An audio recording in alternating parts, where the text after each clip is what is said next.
Tonight we have Clint Quarles here. He is an attorney specializing in agriculture, and I believe he's going to speak a little bit about some of the differences that exist between trusts and easements, agricultural districts, and the like. I understand he'll speak for maybe 90 minutes or so, and then we can have a question and answer period. Again, welcome. I hope you have your food, and maybe we'll get started in a few minutes. Sure. Okay.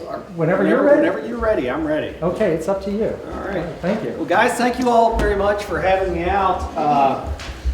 I had something come up at work and did not leave Frankfurt until 4:40. And I am very proud. I shaved 9 minutes off what the GPS said I could make it in. And although coming across 22, when I got off the interstate, I thought I was going to have to stop and change the ball joints in my car. I think I slid through most of those places. I really want to thank Patty for reaching out and setting this thing up. There's been a lot of calls, interest, concern from northern Kentucky, both Campbell County and Boone County. But the entire rest of the state is kind of facing the same issues. I was raised in Scott County in Georgetown, Kentucky, and I think that something new is built every other time that I go and visit a farm. So I guess I'll predicate everything by saying I'm an actual farmer. When I am not practicing law and living in Louisville, I farm about 1,500 acres in Scott and Fayette County, which was really nice until even recently a farm that I had rented for years, all of a sudden when the next door neighbor was developed, I now have 367 new neighbors, and that's on one piece of property.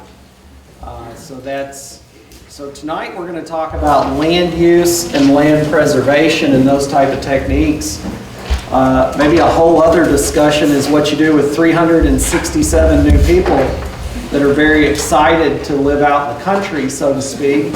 And they like to give me little gifts like their yard clippings and their stuff get all thrown over the fence and into my fields. I'm sure you all don't have that in Campbell County, but we sure do in Scott County. My other favorite one is dirt bike and ATV enthusiasts. They bought 1/10 of an acre in a subdivision, but they think that 300 acres behind it is their personal playground. I've got a few different things. I think part of the initial call was about the ag districts and creation of ag districts. And I do kind of want to wrap back around to that. I've got everybody's information for the state that was current as of the last meeting, but I've got Campbell County here in particular. But Patty gave me a list of things to talk about, and I was going to address those in order. But if you all have a question while I'm going along, please stop me and I'll be happy to ask them. The first thing is, how do we preserve land? Well, being a farmer and being an attorney leads you to almost an infinite amount of cynicism. It makes your outlook on the world just absolutely bizarre. And what I've always found to be the case is everybody is irritated at someone else's development, never their own, right? So if you went and built the house out in the country and developed it, well, yeah, that's good, that's my house. And now I'm just mad at everybody else's. And I kind of want to predicate everything I'm saying based on that. It is incredibly difficult to regulate land use or have control over land use of property that you don't own.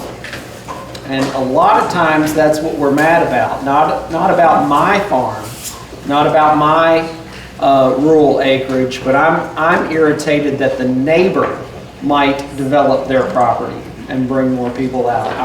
I'm worried about the development down the road that will bring increased traffic, not necessarily use of my own property, but I'm concerned about the things that might be coming and how they may affect me. Land use in Kentucky is accomplished by a few different things. One, we have planning and zoning, but not in every county. I think a lot of people are shocked to know that. Not every county has planning and zoning. There are places in southern Kentucky. One memorable one that I can think of is they put in a cattle rendering facility where they were picking up dead cattle and converting carcasses into other uses, and they put that right next to an elementary school. And that's totally fine because there's no planning and zoning. Planning and zoning is something that's allowed by statute for counties to do. Their fiscal courts can establish those boards. And really what planning and zoning does from the theoretical legal standpoint is you put groups of like use property together. So you don't want to have a farm, a factory, a subdivision, and then a farm, a factory, and a subdivision. With planning and zoning, you pre-plan or you clump areas that have like kind usage, and deviation from that usage requires some sort of petition to a board for you to do that. That's one way that the government controls land use in rural areas. Beyond planning and zoning, there are federal historic districts, federal forests, federal protected lands. You have state forests, state protected lands. And beyond that, there's not a lot of things from a governmental control standpoint that forces you to do or not do something on your property. As long as you're okay with planning and zoning and the neighbors are following their planning and zoning, as long as you're not infringing on rights of somebody else, their nuisance, the government really isn't involved. What I think we're talking about here is how do I conserve perhaps my own property, or can we band together to create areas that would limit or somehow slow down the rate of development. So what I'll start with first is something called an easement on a piece of property. So the way a piece of property works is, there's your farm or acreage. When I'm teaching at UK, I describe the property rights that you have when you buy a piece of property as a bundle of sticks or a bundle of tobacco sticks. I'm going to have to think of something new because I'm teaching a college class right now where I only had 2 students born before 9/11, and they're in college, let alone seeing what a bundle of tobacco sticks even looks like. But if you can imagine the bundle of tobacco sticks, when it comes to real property, every single one of those sticks in the bundle represents a right that you have into the property. That stick can represent a mining right, the ability to harvest something off of the property. Another stick could be a hunting right. One stick could be the ability to sell the property. When you buy a piece of property, you have to know going into it whether or not you own all the sticks that came with the property, or whether you bought the property subject to somebody else controlling one of those sticks already. An easement is one of those sticks. And I've practiced law for a very long time. I have seen almost no property in my entire legal career that didn't have some sort of easement on it. Does anybody in here think that they might not have an easement on their piece of property? You really do? Wow! So you don't have a utility easement? Oh, all right, I stand corrected. Okay, well, thank God, because now I do too. Thank you very much. But you've always got a utility easement, sewer easement. The way that this works in Kentucky is, I'm assuming your piece of property is out in the county, probably somewhere? Yeah, about 10 miles. Is it on a state road or a county road? On a county road in Kentucky, you know, the front of the farm, which is always funny because everybody's front is different, but that's always where the road happens to be. So if this is the road, this is the county road, your deed is not just for this. Your deed goes to where, if you've read it? To the center of the road. If any of you all ever farmed to the center of the road? If any of you all been to places where it looks like they're trying to farm to the center of the road? But your property actually is by the what's called a meets and bounds description.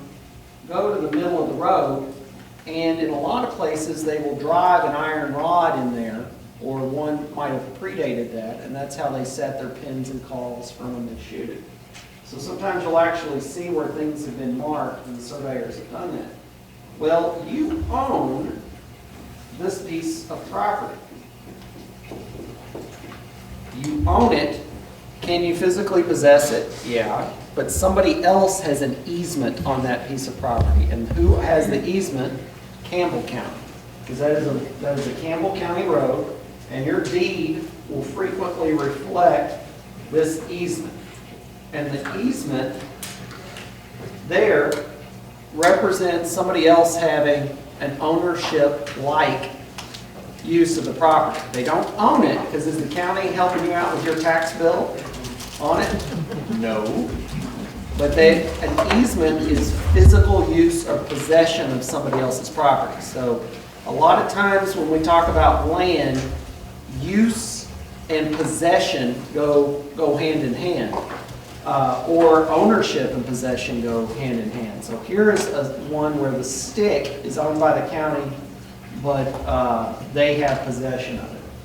Another type of easement might be utility line that kind of runs along the property. And if you've ever read a utility easement, or sometimes if you all have recent plat maps or something like that, you'll have a description of the thing and then a drawing that goes along with it. You've got a line that runs through the property.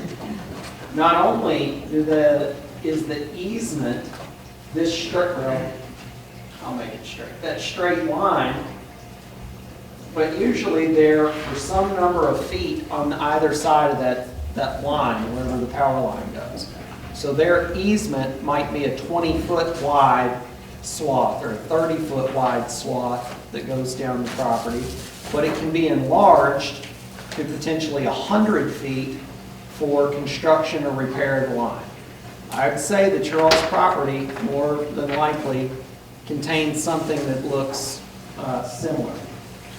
In addition to this one, what I do get a staggering number of calls from Campbell, Boone, everywhere in Kentucky, is another type of easement that kind of has a special name, and that easement is called a right-of-way. Some of you all might use a right-of-way now to get to your property. Does anybody use a right-of-way, or anybody have a right-of-way through you to access other property? So in that situation, just to stick with this example, maybe the road curves or something and they don't do this, but they have an easement to get to their piece of property. So they don't own the road, you own the road. You own the land underneath the road, and they have an easement on it. And that easement is typically referred to as a right-of-way of some sort. Sometimes a right-of-way can also refer back to a utility easement. High power line transmission areas sometimes call those a right-of-way too. In a traditional easement setting, whoever has the easement has the duty to maintain the easement. So the county has the duty to maintain the road. The county should be coming and mowing all of their right-of-way and maintaining the trees in it. Is Campbell County doing a better job than Scott County? Usually, that doesn't happen in Scott County until the semis start whacking the trees. Then the trees get removed. They'll try to mow, but you let that go long enough, and the tree encroachment is a major issue in almost every area.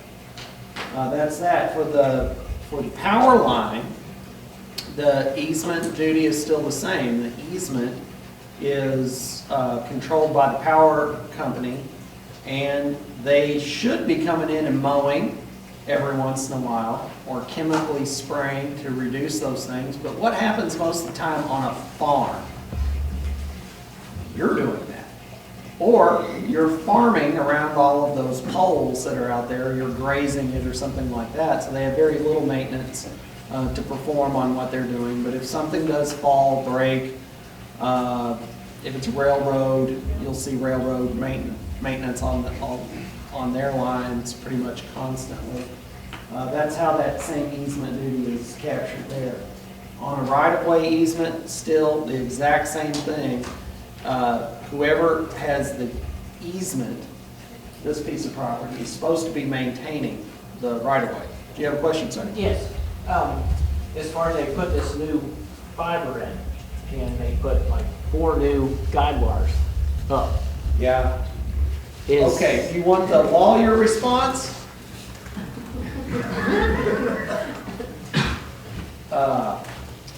That is, I'm sure that those guide wires are probably within the footprint of their easement. So the guide wires there are no different than the telephone poles. So remember, the telephone poles were like that, but you had, like 4 more. yeah, you have distance on either side of the line. Well, they're allowed to sink in a guide wire as long as the guide wire is still within that footprint. Now, they're super annoying. What I can tell you is if you have frequently hit these things with tractors, sometimes they will come and correct the guide wire. Sometimes if something happens to the guide wire, that'll happen. I can tell you as well, if you get caught, you will be responsible for the repair. Also, if you assist in the guide wire destruction and then you forget about it and run over it with your tractor tire, they will not help you, because I've had that situation. Yeah, they're not going to fix your tire because I've run over one. But they're still inside the footprint, even though you can't see the footprint. Now, does anybody have a piece of property where it's a high power transmission and there's no active agriculture going on underneath? You can see it in eastern Kentucky really well, but you'll see where Daniel Boone Forest stops for the 200 or 300 foot swath of the line, and then it resumes again. And they're maintaining that every few years, and it's to stop a tree from falling in and destroying the line.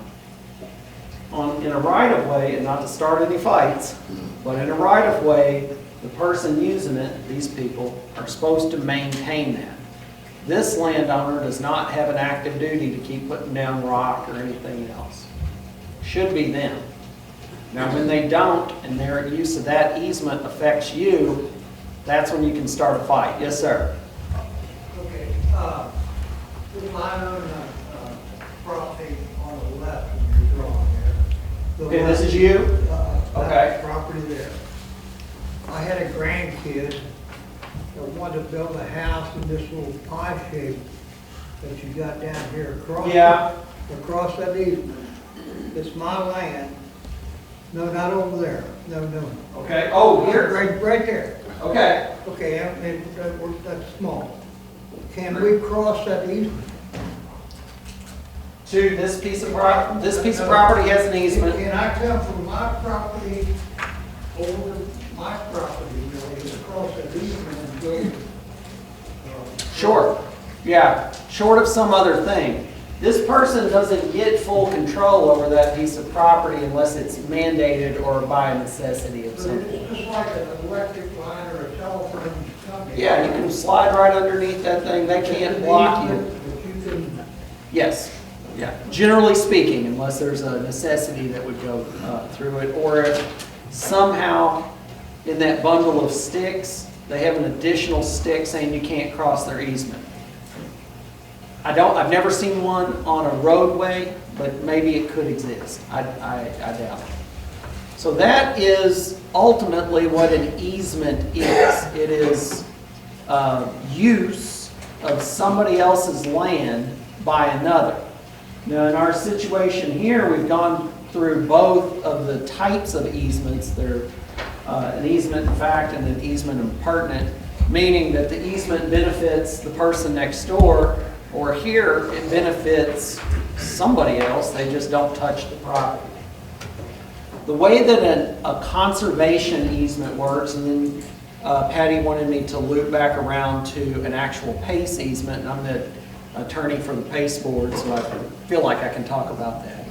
Let's just talk about any easement program, any conservation easement, American Farmland Trust, the Nature Preserve, any of those people. In a situation where some entity would want to place an easement, a conservation easement, forestry easement, whatever it is, what they're doing is coming to your bundle of sticks and they're wanting to either buy the stick or you donate the stick. It really doesn't have any legal consequence once it's done, but they want you to give up the stick that represents whatever that easement is for. So in PACE, the stick that I want is development. I want you to specifically not be able to develop that piece of property. And so the state either buys that right from you or you donate that right to the state. Does that make sense to everybody? That's not the only type of easement. So you get over to where my mom grew up, near the airport, over there, they took most of the farm, and then what they didn't take was a flyover area. You can't do a whole lot of farming when a plane, wheels can touch you while you're out there. So another type of easement I do is with the United States military around Fort Campbell, is purchasing things that would hinder air rights to the military being able to fly in and out with their jets, and to a limited extent flying their helicopters around there. So the easement that I'm buying, you can't go look at. My easement, when I have it, is an easement that goes over the entire property, but it precludes you from doing whatever it is in that easement. There are other types of easements besides agriculture that are historic easements that are placed on something, and that is maintaining the building or whatever it is in its original condition.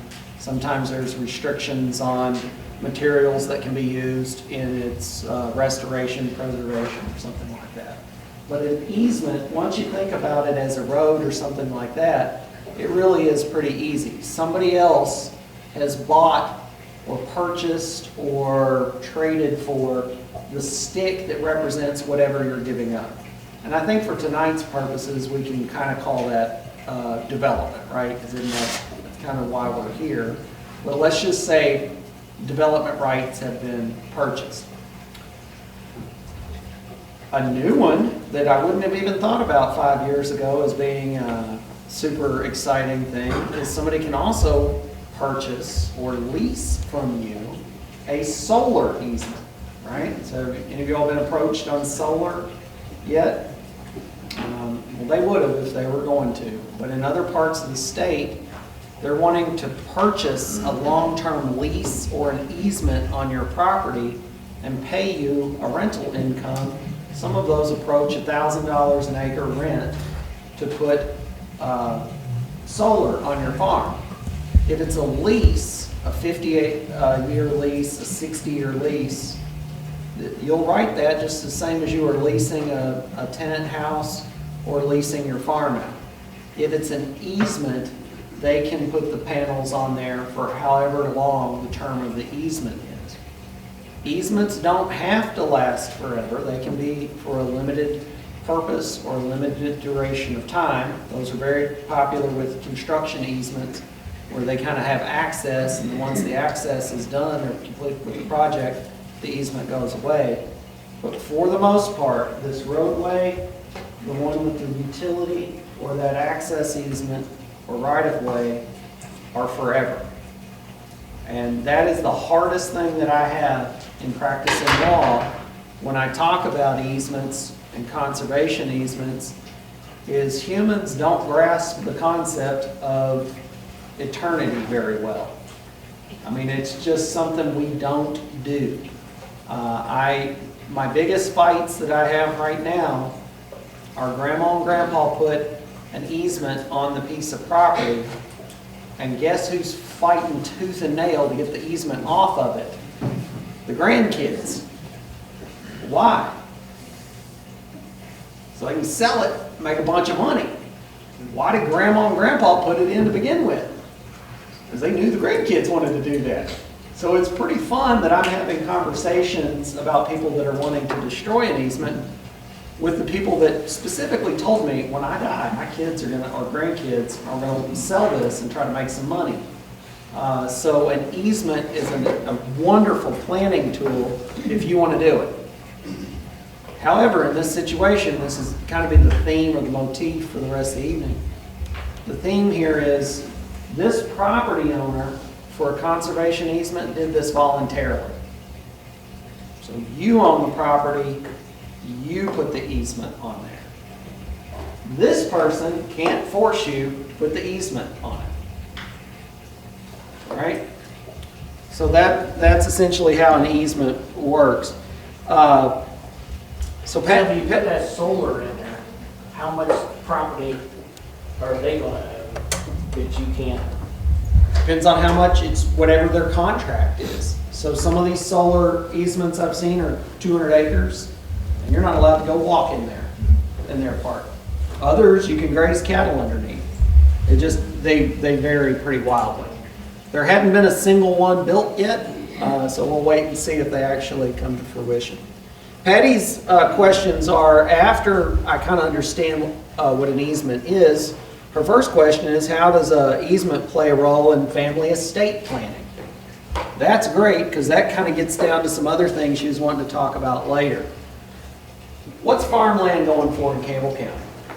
And I'll tell you where I bought a farm. I bought a farm, and my next door neighbor is the Bluegrass Stockyards in Lexington. So I'd say most of you all have been there or driven by it, right? So I bought that in 2017. The neighbor farmed me down there just sold to a couple from California for $34,000 an acre. And they're gonna farm it. Doing what? Doing what? Horses. Well, Because believe it or not, guys, I mean, California money will roll in up here eventually too if it hadn't.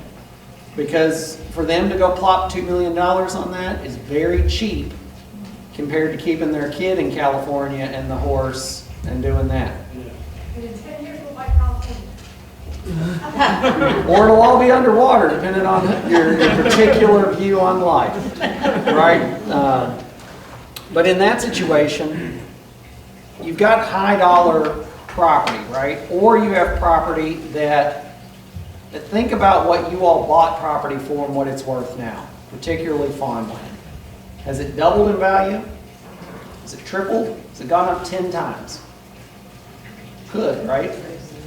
The way this works for controlling the pocketbook is, let's say there is the entire bundle of sticks. And let's say, and I'll use me as an example. I bought the last part of the farm for $10,000 an acre, is what I bought.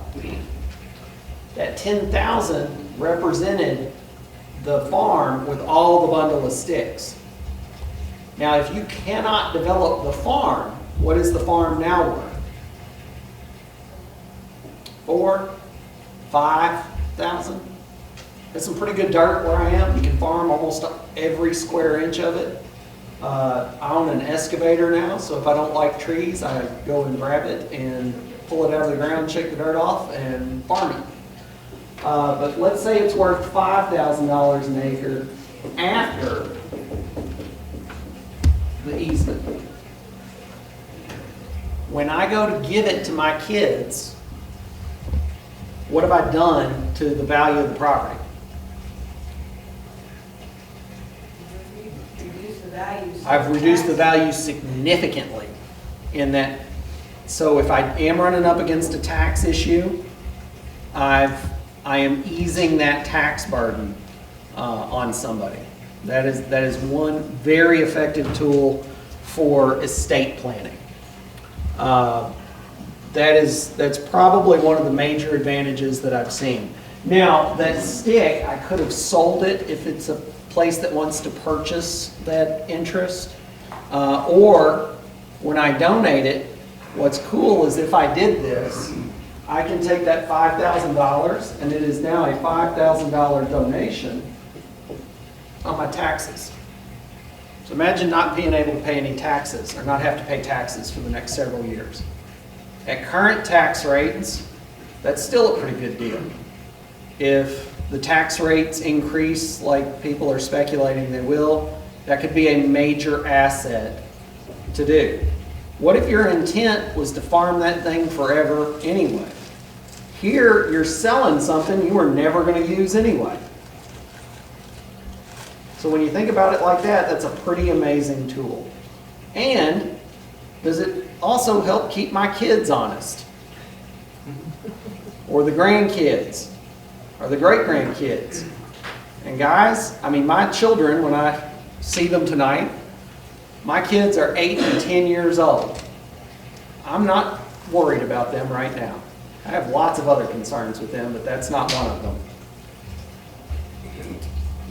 Some of you in the room, and I'm not going to pick on your gray hair at all, go ahead, but might have children that have gotten married. Now who are we starting to get concerned about? No. You're worried about the in-law? The son-in-law, daughter-in-law? I'm not worried about them. Who are you worried about, ma'am? The in-law divorces and takes. Oh, the ex-daughter-in-law. The ex-son-in-law is now who I'm very worried about. Because if they are receiving that, now if it's part of inheritance or something else, that might be excluded from marital property and division and that kind of thing. But eventually somebody will want to break up. And so when I see situations like you, sir, that we're wanting to give the 5 acres to the grandkid, I see this all the time. Where that 5 acres was given to the grandkid pulls up 5 years later and sells the house to somebody else. Because they got a job somewhere else, or had to move, or any other number of things, the divorce, any of that stuff. And now you've carved off a piece of your property and you're going to go look at somebody that you wouldn't have done it. But time and life happens in this scenario. So you could like your kids. You know, I'm not going to take a poll, but how many people even like their children and trust them? Let alone the son and daughter-in-laws.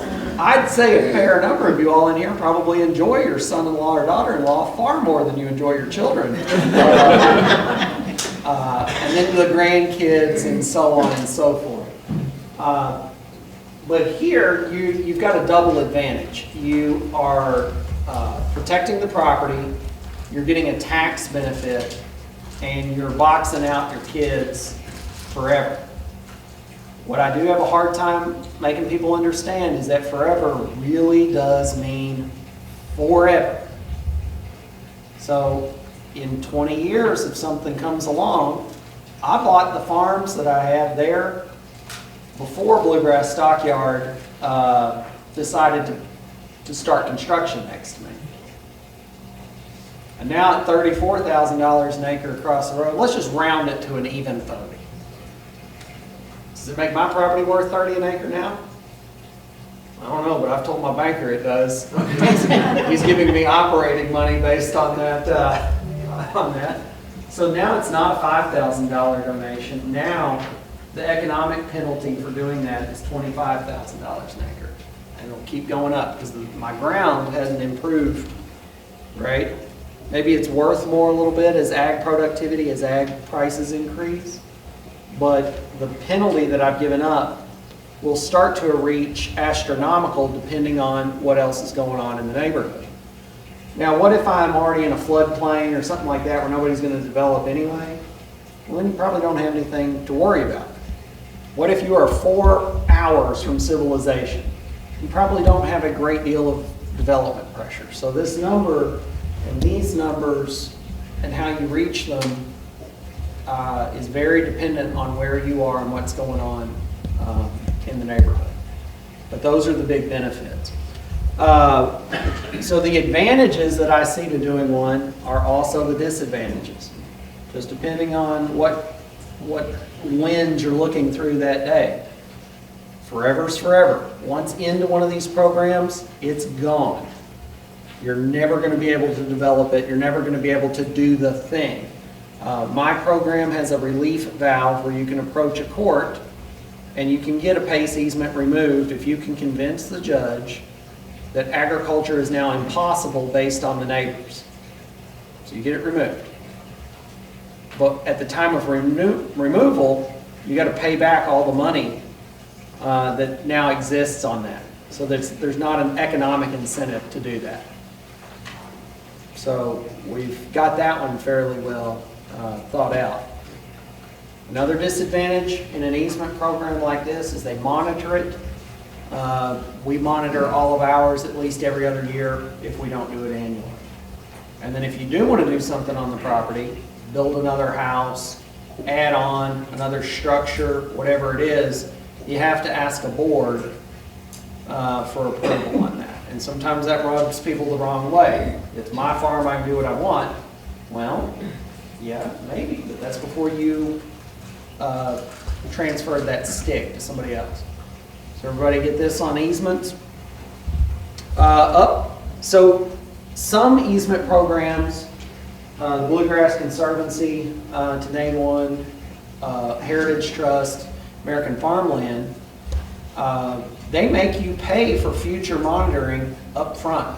So as a part of donating, you also have to pay me to donate your piece of property in some scenarios.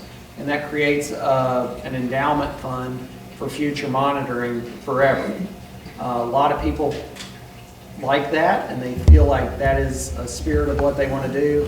For my program with the Department of Agriculture, we do that forever. So you've already given a big gift. They're not going to charge you more to pay to get in. But please be aware of that for other programs.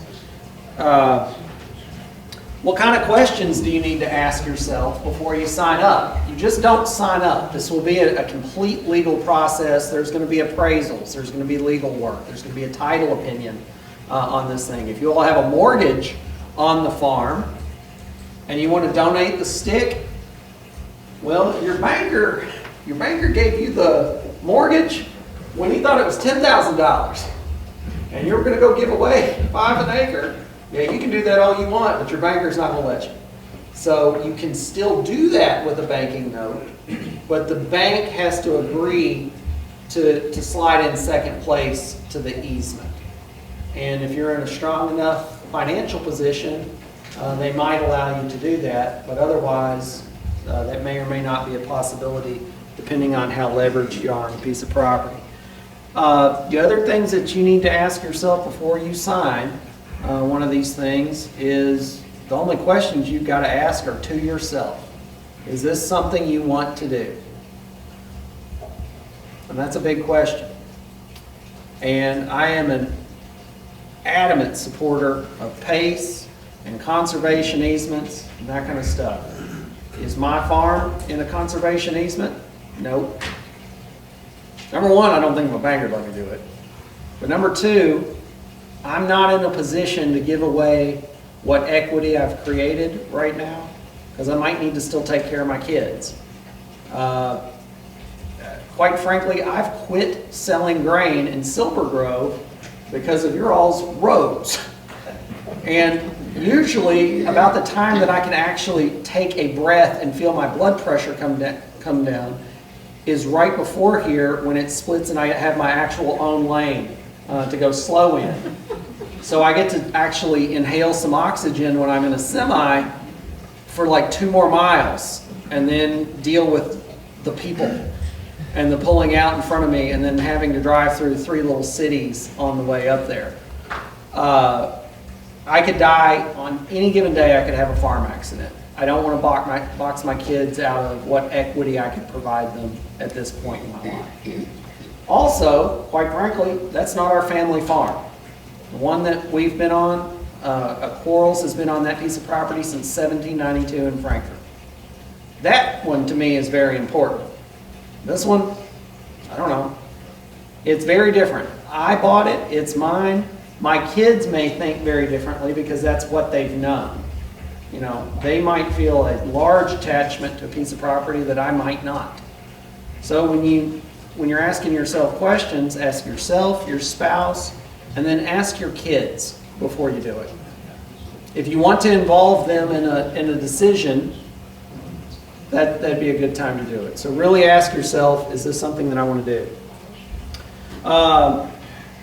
What about the concerns that you're taking away value of the inheritance to your kids? It's a wonderful thing in Kentucky that you don't owe your children anything. Do I have any attorneys in the crowd? I should have asked that. It's one of the most fascinating things in the law. In order to create a will, you have to prove that you're not crazy. And you say it right there. You're like, look, I'm sound mind and body. I've met a lot of people who've drafted wills that I'm not so sure about that personally. And then part of proving that you're of sound mind and body is that you have to acknowledge your children in your will. So I have an Edith and a Roger.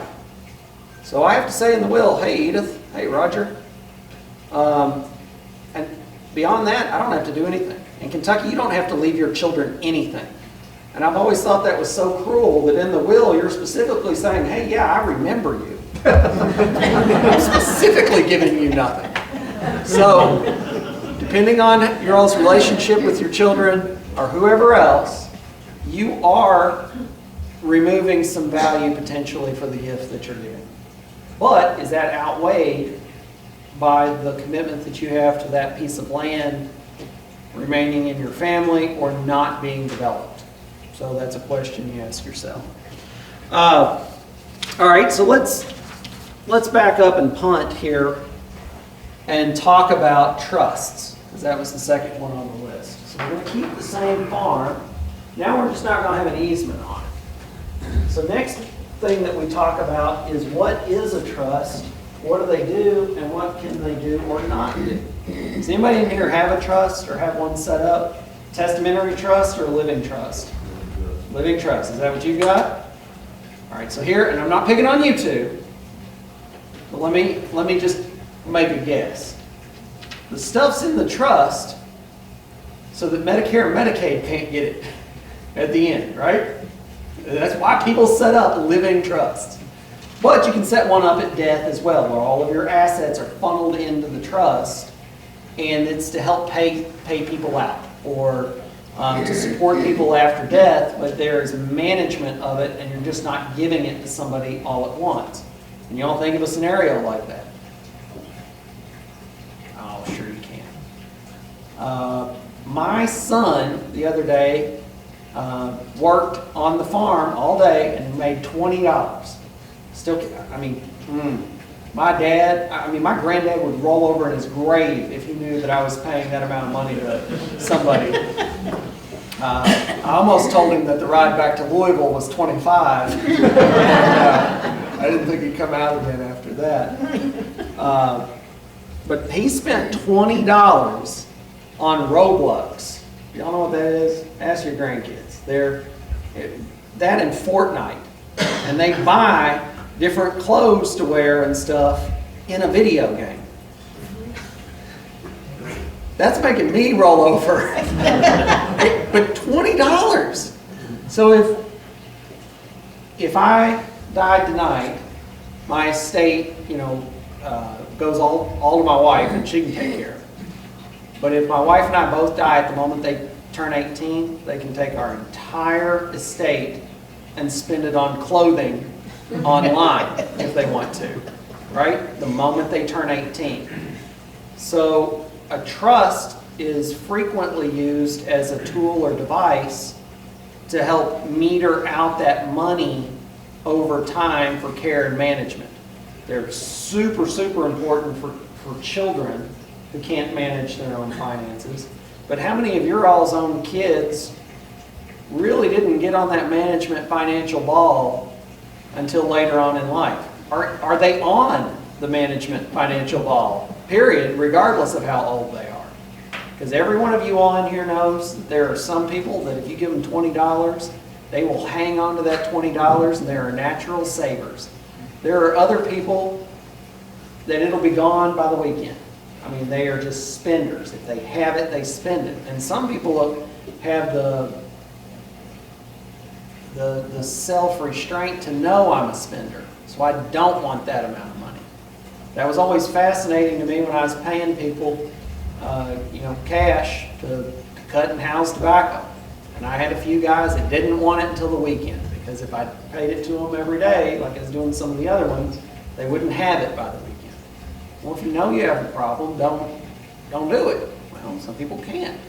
So a trust is a way to meter that out, and you know yourself and you know your kids.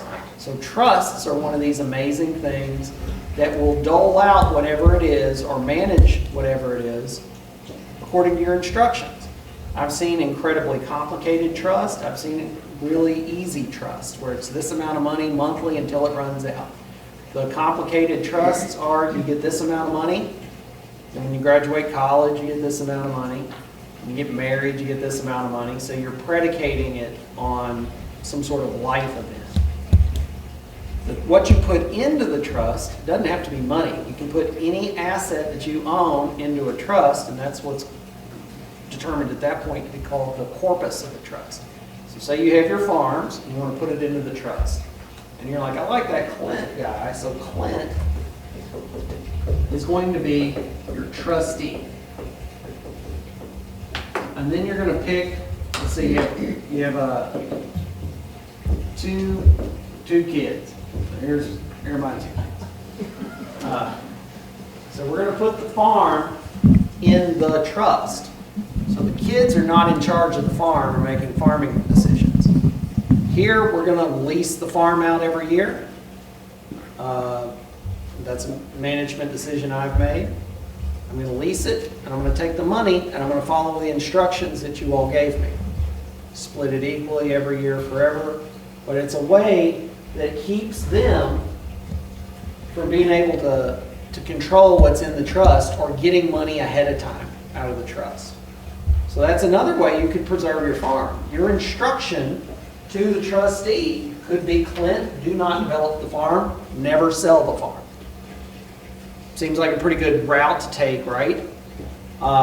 Most trusts have essentially a bailout provision that says if it's ultimately in the best interest of the beneficiaries, then you can sell the corpus of the trust. So it's all in how you set up a trust. I do not like trusts for long-term land care.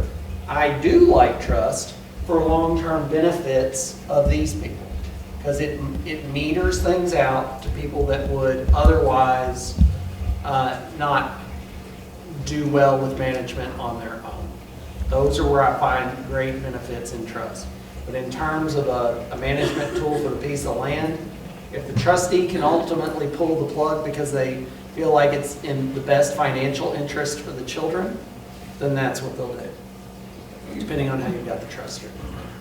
Any questions about trusts as they pertain to a land management tool? So just talk a little bit about the trust for the Medicare, Medicaid. That's one thing we're wanting to do, right? So the adage is, I want my last check to bounce. Right? Maybe not you all, but attorneys, right? So let's say now that we have the farm, one way, what is supposed to happen is you've got enough money that when you get into a nursing home or end of life care, that you have enough money to pay your bill. Like when you die, your estate is going to write a check for the bill, and then we don't need a trust. What people are worried about is the cost of care has risen astronomically, and you can't really prepay a nursing home. So it's not like farmers who are like, hey man, this is a really good deal on diesel fuel, I'd like to prepay some diesel. You can't go to the nursing home and say, I'm gonna need you guys for 3 years. Oh, okay, starting now, when? No, I don't know when. I just like to prepay it. I'll come to your nursing home whenever I feel like it. So the costs have risen at a rate that far exceed inflation or anything else. One method, oh, and I'm sorry, so then if you don't have enough money at the end, Medicare, Medicaid will come back and take your assets to pay the bill that really was your bill. So it's a way to avoid paying your bills at the end. So what we're going to do is put this thing in a trust, and I can't touch the trust, right? Sorry, Medicare, Medicaid. Can't pay you, farms in the trust. And that's a popular management tool. The problem with putting the farm in a trust in this scenario is you have to do it 7 years prior to needing it.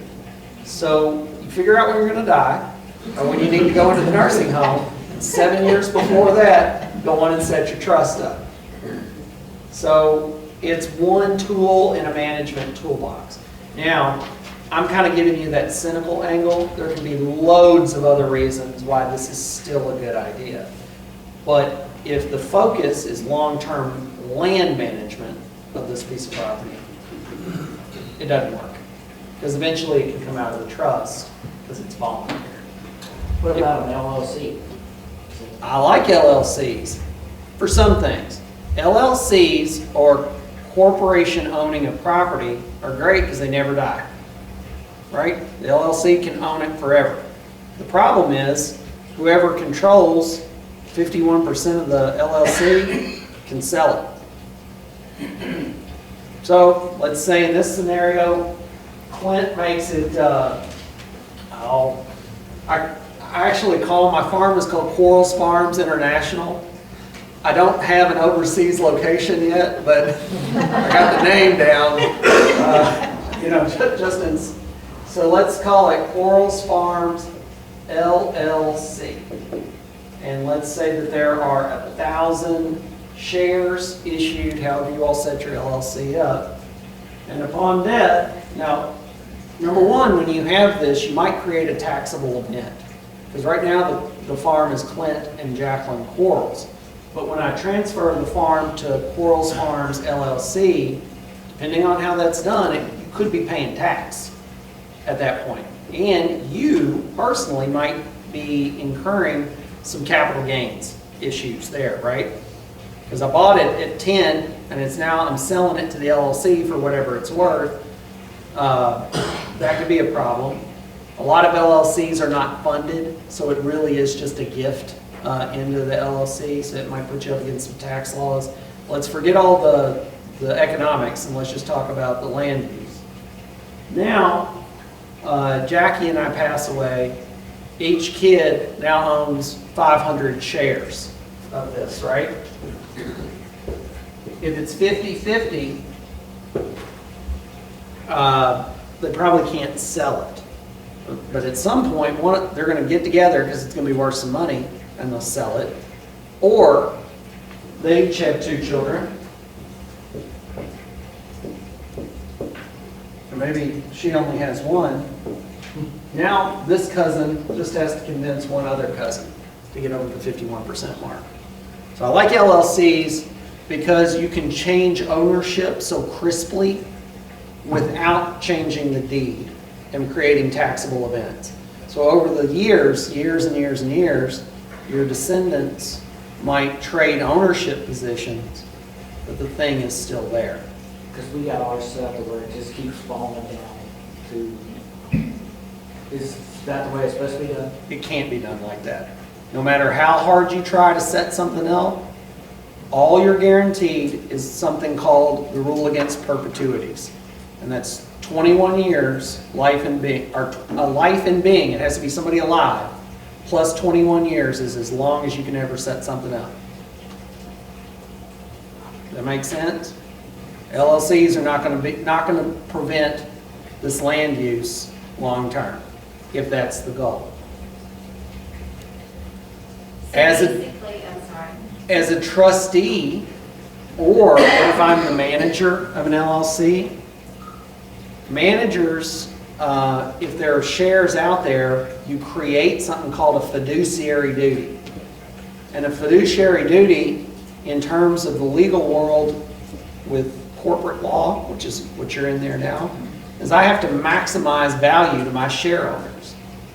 Right? That's why the Wolf of Wall Street and all that stuff is so big, is that these companies maximize profit and return to their share owners. The LLC is Quarles Farms LLC. It just happens to own the farm. Now, I can rent my farm. I've got some rent this year that was $200 an acre. Or $200 an acre. Or what's $34,000? Somebody's going to have to use a calculator. No. But $34,000, let's say we're getting 10% return on our money. That's $3,400 an acre a year. Now let's get it down to 5%, which was unimaginable in the bank in current times. But when I was a kid, I had CDs that were making 5%. So let's take half that amount of money. And now we're at $1,700 a year per acre. As a fiduciary, do I even have a choice? $200 a year? Or I can sell the farm, buy CDs or bonds or government-backed issues, and I can guarantee you infinitely more money in the bank.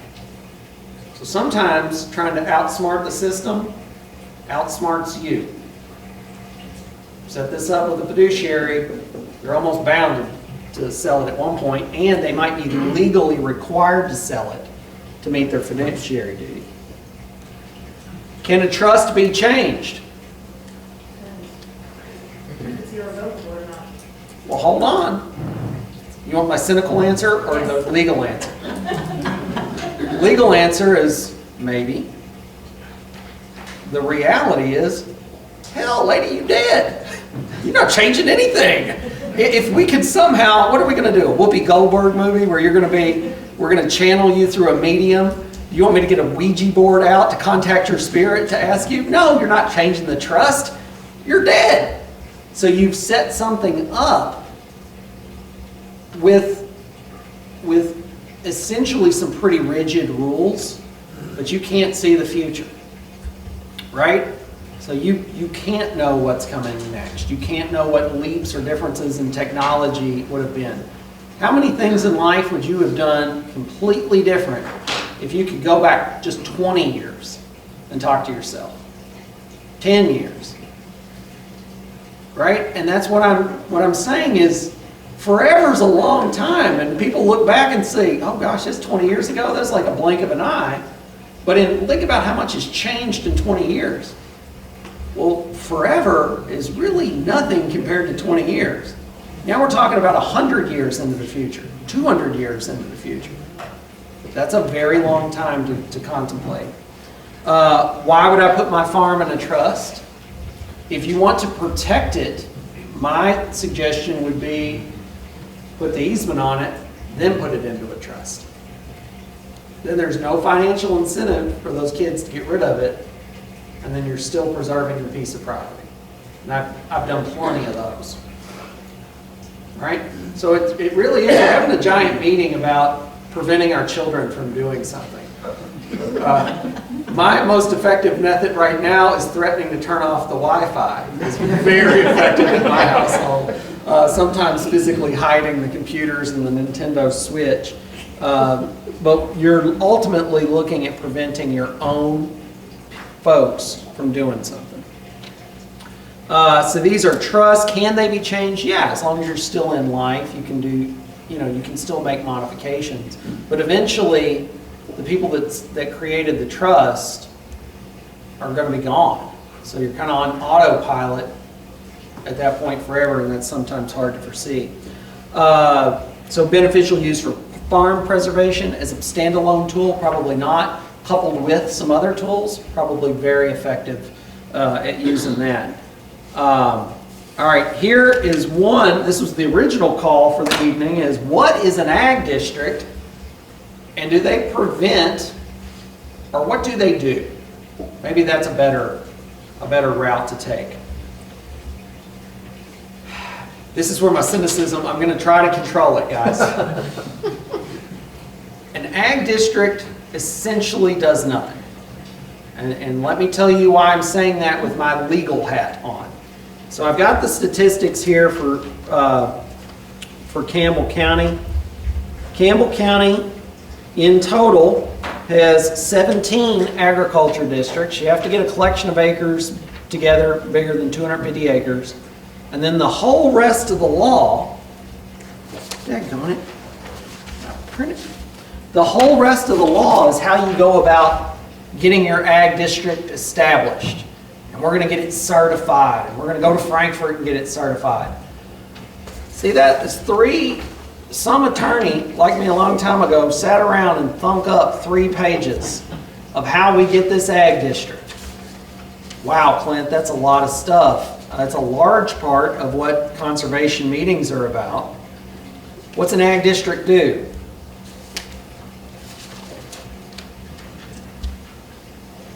There is a single line out of these 3 pages is what it will actually legally do.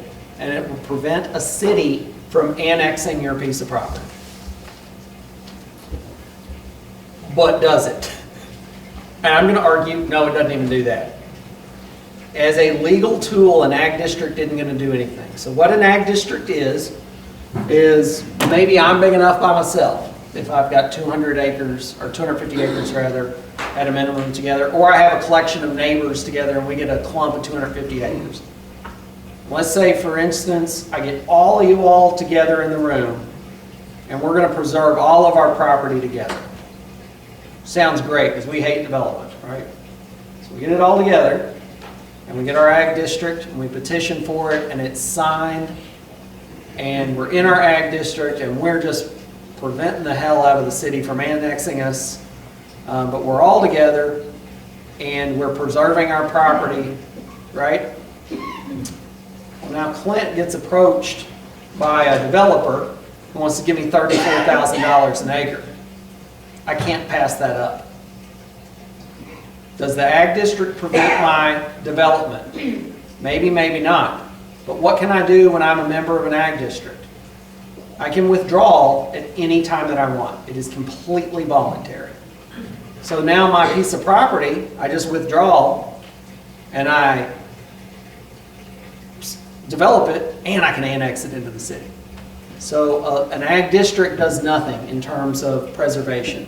An ag district does have a few benefits in terms of, mostly it's counting for points towards federal incentive programs, state incentive programs. Very early on, there were some things about water and sewage or utility placement and prioritizing based on that. But other than that, legally, as a tactical maneuver, there's nothing because it's all voluntary.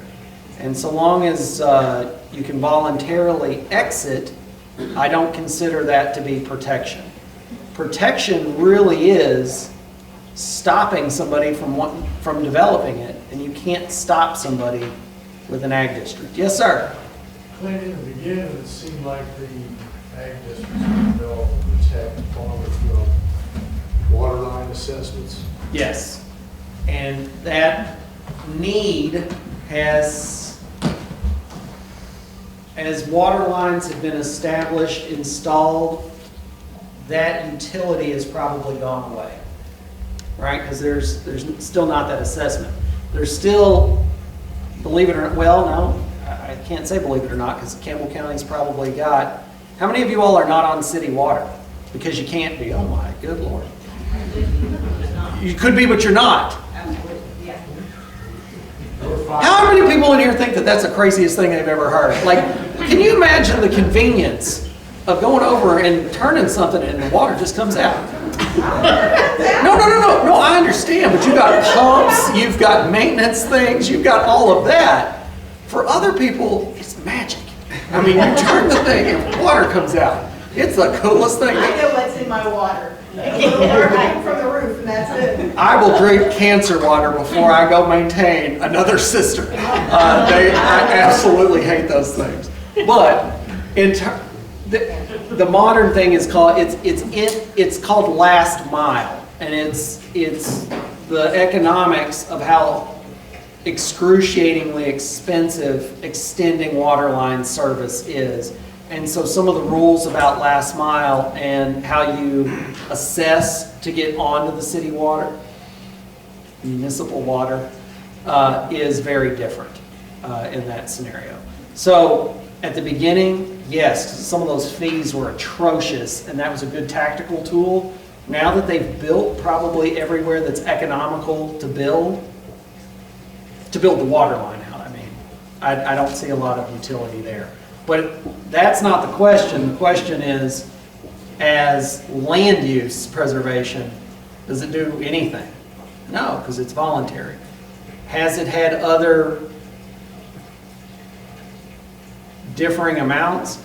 I don't think so. And actually, the water line assessment, as it pertains to development, they're not going to develop. You don't see a lot of apartment buildings where people have cisterns, right? You're probably not in a very high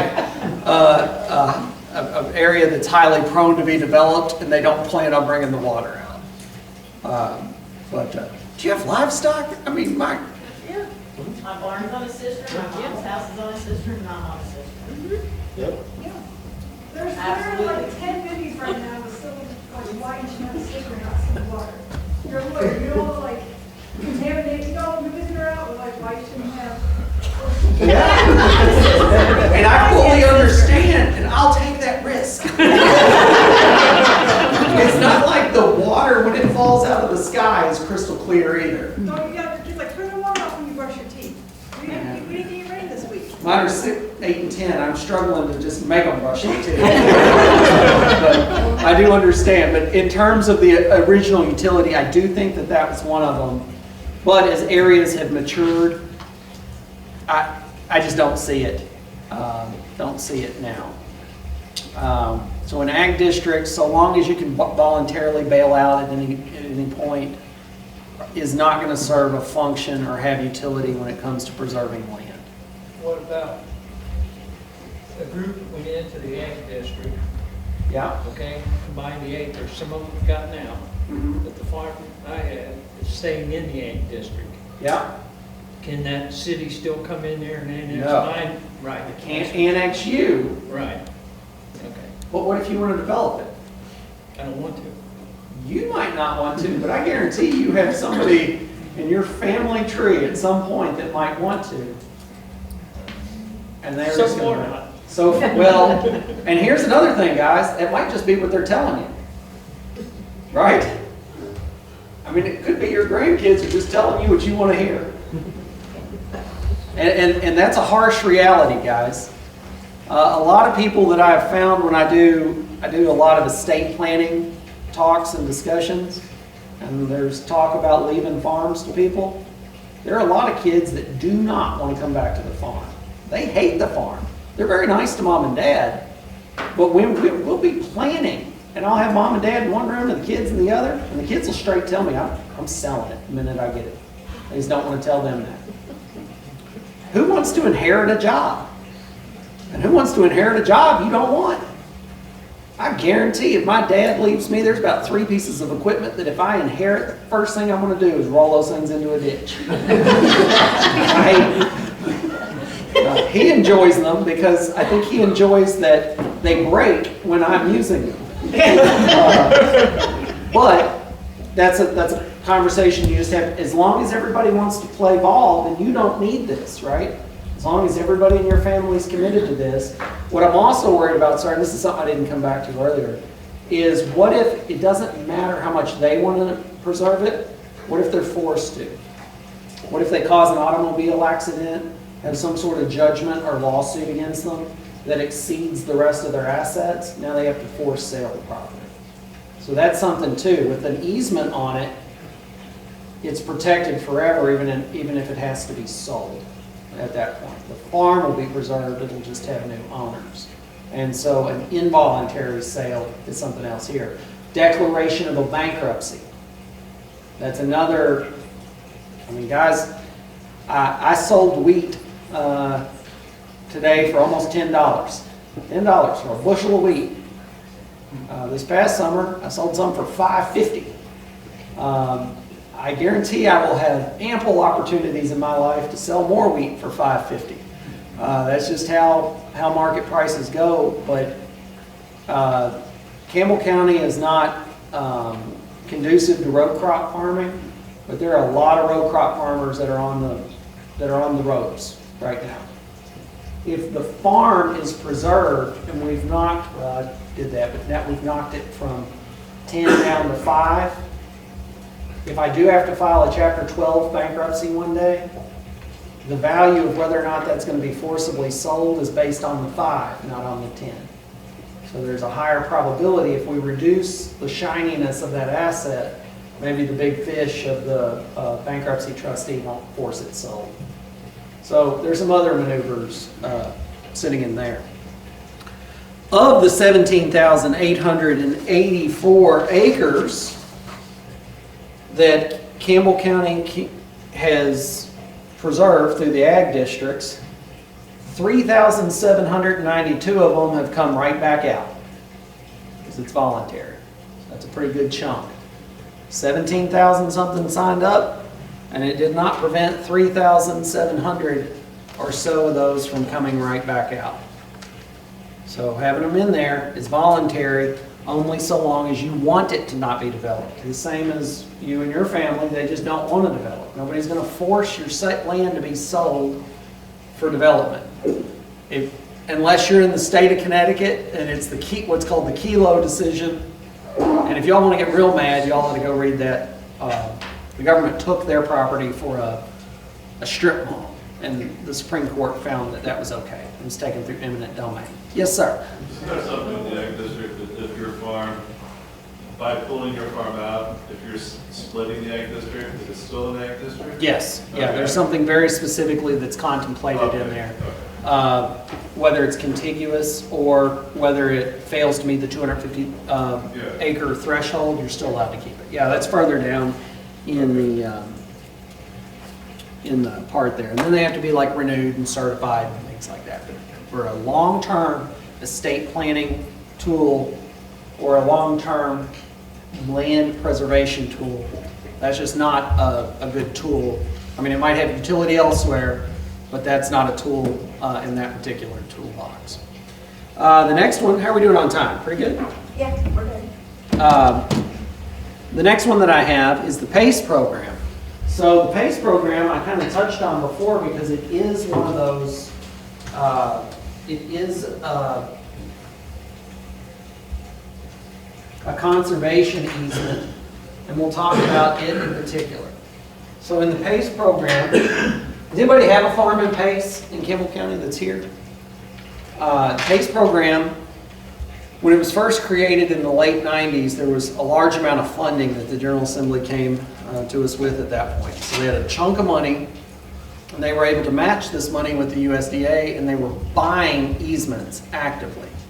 And there are some parts of the state where primarily people in the NRCS office and the Extension Service really sold these things. So in Mercer County, there's a collection of several thousand acres. In Logan County, there's a collection of several thousand acres. And in Christian County, there's another very big clump where lots and lots and lots of neighbors signed up. They got paid to sell that stick, but they were never fixing to sell anyway, right? They were never going to develop that property.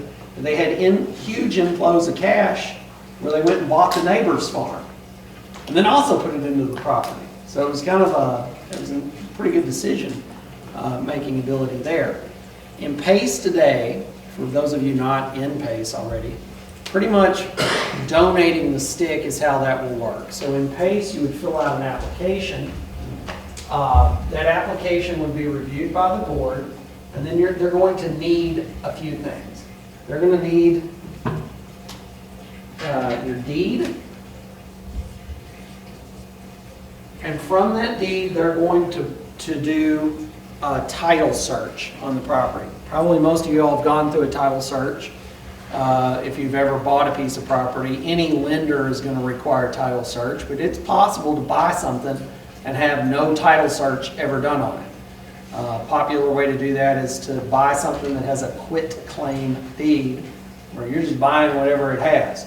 If you buy something through a master commissioner's sale, there's no title search because you have a brand new, kind of freshly minted title that doesn't have anything else weird going on with it. But in a title search, they're going to verify that you own the property. You all, would anybody be shocked to know that sometimes you might not actually own all the sticks? And you don't find that except for a title search. So what if you bought the property from a collection of 5 or 6 siblings, and one of the siblings, for whatever reason, at the closing forgot to sign it? I've got one of those going on right now. It's great because that sibling died in 1969. Maybe a good thing for that Ouija board. Maybe I can get her to come back and fill it out. That would save a lot of headache. But you have to go perfect a title. You can see who has liens against a piece of property. You can see that the deed that you're given matches previous versions of the deed, right? So you're buying the Quarles Farm. Well, has the Quarles Farm shrunk over the years?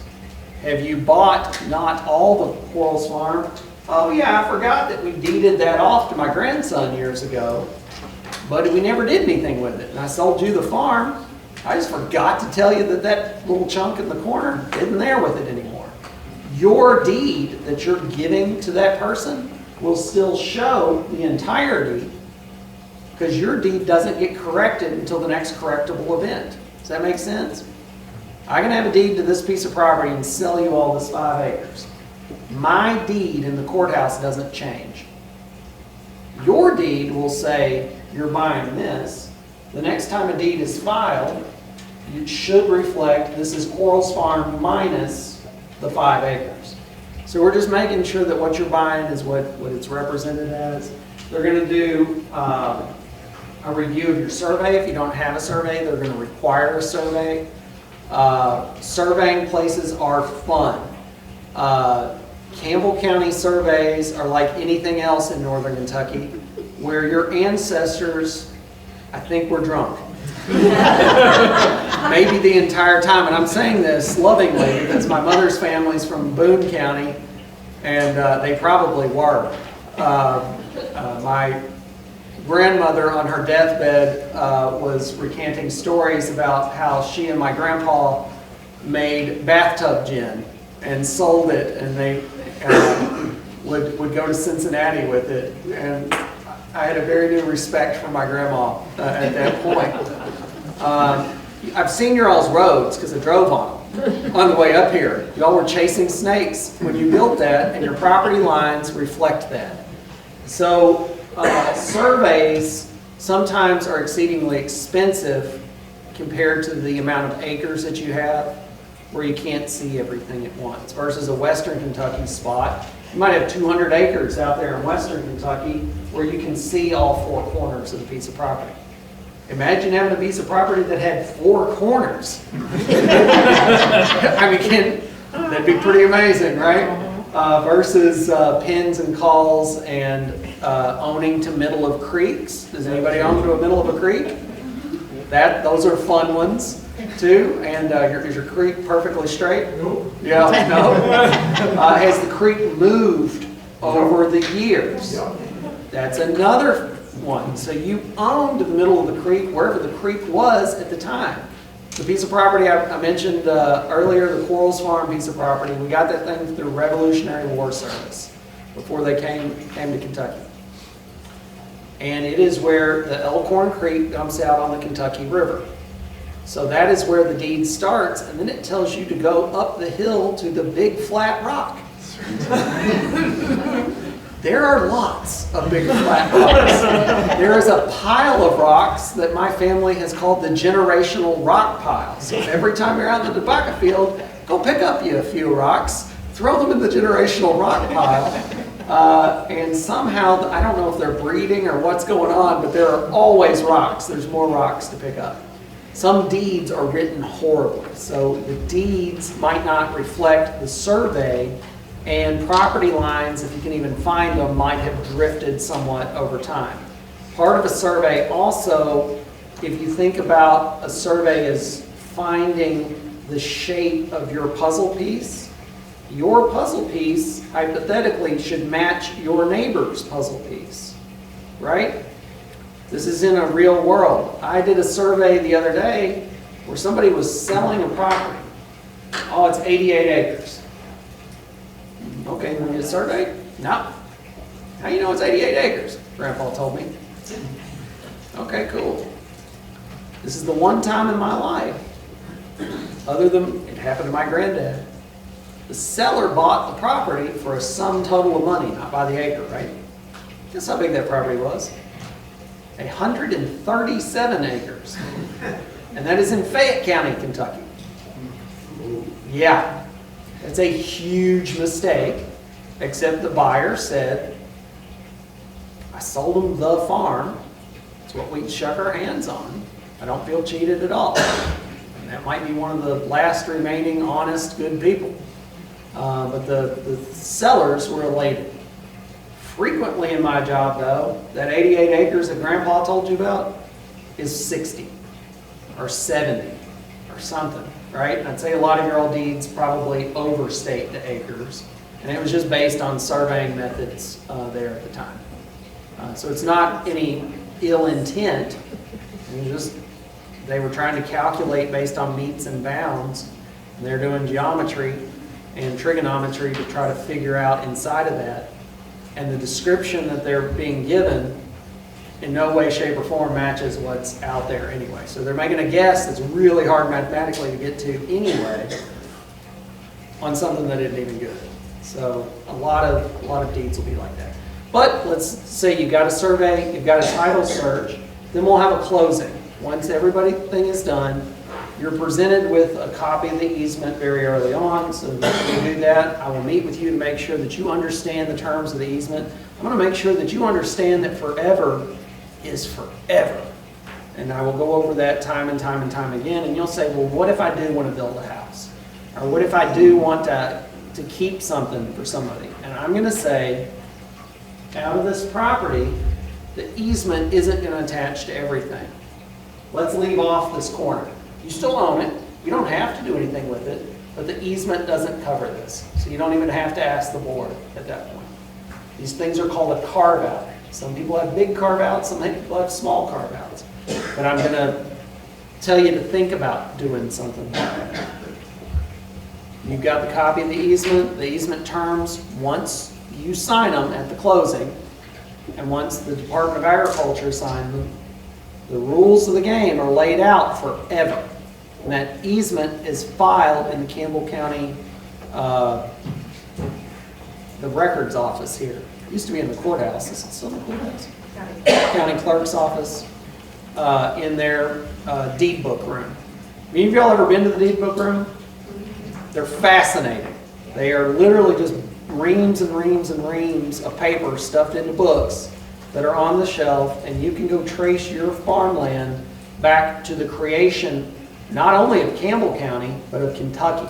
Because your all's deeds up here are well before, some of them are well before Kentucky. So a lot of your source deeds will be Virginian deeds, if not United States deeds. That's how it works, and that's how a PACE easement will come to be. Once you're in the PACE program, my guys will come out once a year or every other year at the most, survey the property to make sure you're not sneaking off and developing it or anything like that, visit with you, ask if you have any needs, requests. But if you need to build a house, if you need to build a barn, you've got to ask first. Other than that, PACE does not dictate anything else that doesn't somehow affect development or long-term degradation of property. So it's your farm, you can do what you want, you can do whatever you've been doing with it. Just don't develop it. And that's how the PACE program works. So what if the property is in an irrevocable trust? Two Okay. trustees. 2 trustees, Yeah, the 2 trustees would have to sign. yeah. But you're thinking about the trustees that are now. What about the trustees after those 2 pass away? After the farm transfers, it actually goes into additional trusts. Okay. After that, then who knows? Right? So Yeah. what we're talking about is your vision for it drops off once you start adding enough time to it. So once you start adding enough time, we can't even fathom what things will look like then. I don't know. Personally, I don't know. I mean, maybe we'll go back to cisterns. Maybe globally we'll be forced to renew commercial production in agriculture on much smaller acres because we won't have the ability to feed everybody. Maybe that'll be a thing. So stuff that were hobby farms or undeveloped or unused rural acreage might be economically forced back into production because people will want to eat. I don't know. Agriculture is a very, very neat place, and it's very hard for me to speculate what things would look like. In my shop, I've got my sprayer pulled in and a couple tractors where I'm working on them. But I've got GPS steering and the satellites. So does anybody else have a tractor in here on auto steer? Oh, yeah. It's amazing. Once I set a line and I press a button, that tractor will continue in the straight line around the globe until either I turn it off or I whack something. So I literally don't touch anything. My sprayer, when it's doing that, the individual spray sections turn on and off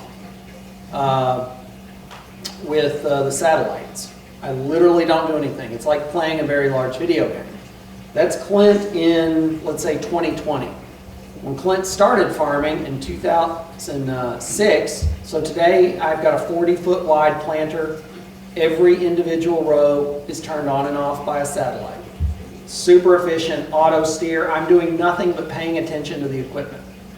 When I started with a 4-row John Deere planter where I was trying to make sure it was not making noises at me, and I was trying to drive and do everything else in no cab, choking on dust, and I thought it was the coolest thing on earth that I had a John Deere planter that was no-till. And that's in 14 years. In my shop right now when I'm working on that stuff, I've got my great-great-grandfather's hand-drawn equipment that he was still using 100 years ago. So it's hard for me to contemplate what things are going to be like in another 100 years. So just think about technology and how far we've come in just that period of time. I don't know. Yes, sir? Do you still have that 4-row planter? Do you want to sell it? I do still have the 4-row planter, and I don't want to sell it because it's literally worth 5 times what I paid for it. And I plant sweet corn and sunflowers with the thing now. Sunflowers and field corn that I want to plant. Yeah, it's a handy size. And another thing that's neat about that is my 4-row planter is 12 feet wide. My 40-foot planter, when I'm going down the road, is narrower than some of that other stuff. So some things evolve and some things in ag, like telephones and everything else, get smaller. But I don't know long term. For the PACE program, once you're in, we don't restrict anything else because we don't know what the future will be like. We do know if you want to build a house, just ask. If you're going to replace a house that was already on it, you don't even need to ask. It's just something new. Need to replace a barn? We don't care. Need to build a new barn? Is it for agriculture? Yes. I've never seen one denied. Need to build a pond? Go build a pond. Do we put fences on it? Put fences on it. It doesn't affect your day-to-days there on the property. That's what a PACE easement looks like. How is the cost calculated? We went over that early because that's no different than any other conservation easement. It's whatever the market value is minus what we think it would bring at an auction with the restriction placed on it. And guys, that has changed. The size of some of your gifts have changed radically, and I'm gonna guess in Campbell County, have your property values doubled in the last 3 years for rural acreage? And the amount of your gift has doubled. Has the value of your farmland doubled in the past 3 years? As for the farming portion of it? No, because I still need so many acres per cow. My corn is not that much better. The ag productivity hasn't changed, but the value of that land has far eclipsed it. You take that money and it comes off of your adjusted gross income on federal taxes. So imagine having an off-farm job of $100,000 a year, or $200,000 a year, and you just donated, say, $1 million into the program. Sounds to me like you're not paying any taxes for 10 years. Literally nothing. Maybe getting a big fat refund. If you're a farmer, you're like, what are taxes anyway? But you can utilize them.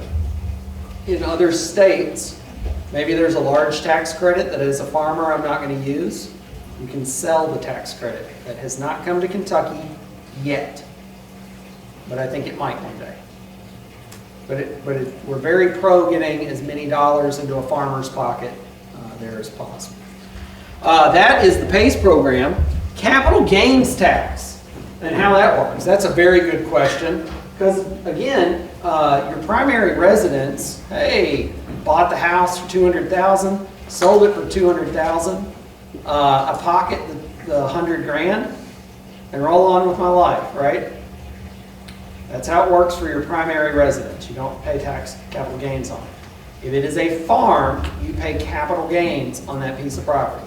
So if you bought the farm for 100, whatever units that is, and you sold it for 200, you made a net profit of 100. Capital gains tax is 20%. You owe 20, let's say 1,000 in taxes. That's a chunk. Now, I just talked about farmland doubling. How many people in here bought a farm for $500 an acre, $600 an acre? Does anybody feel comfortable with how cheap was your farm per acre in that game? How much? I think the house is valued at 200. No, I'm talking about just farmland, acres. So 19 below below that. Well, how much per acre?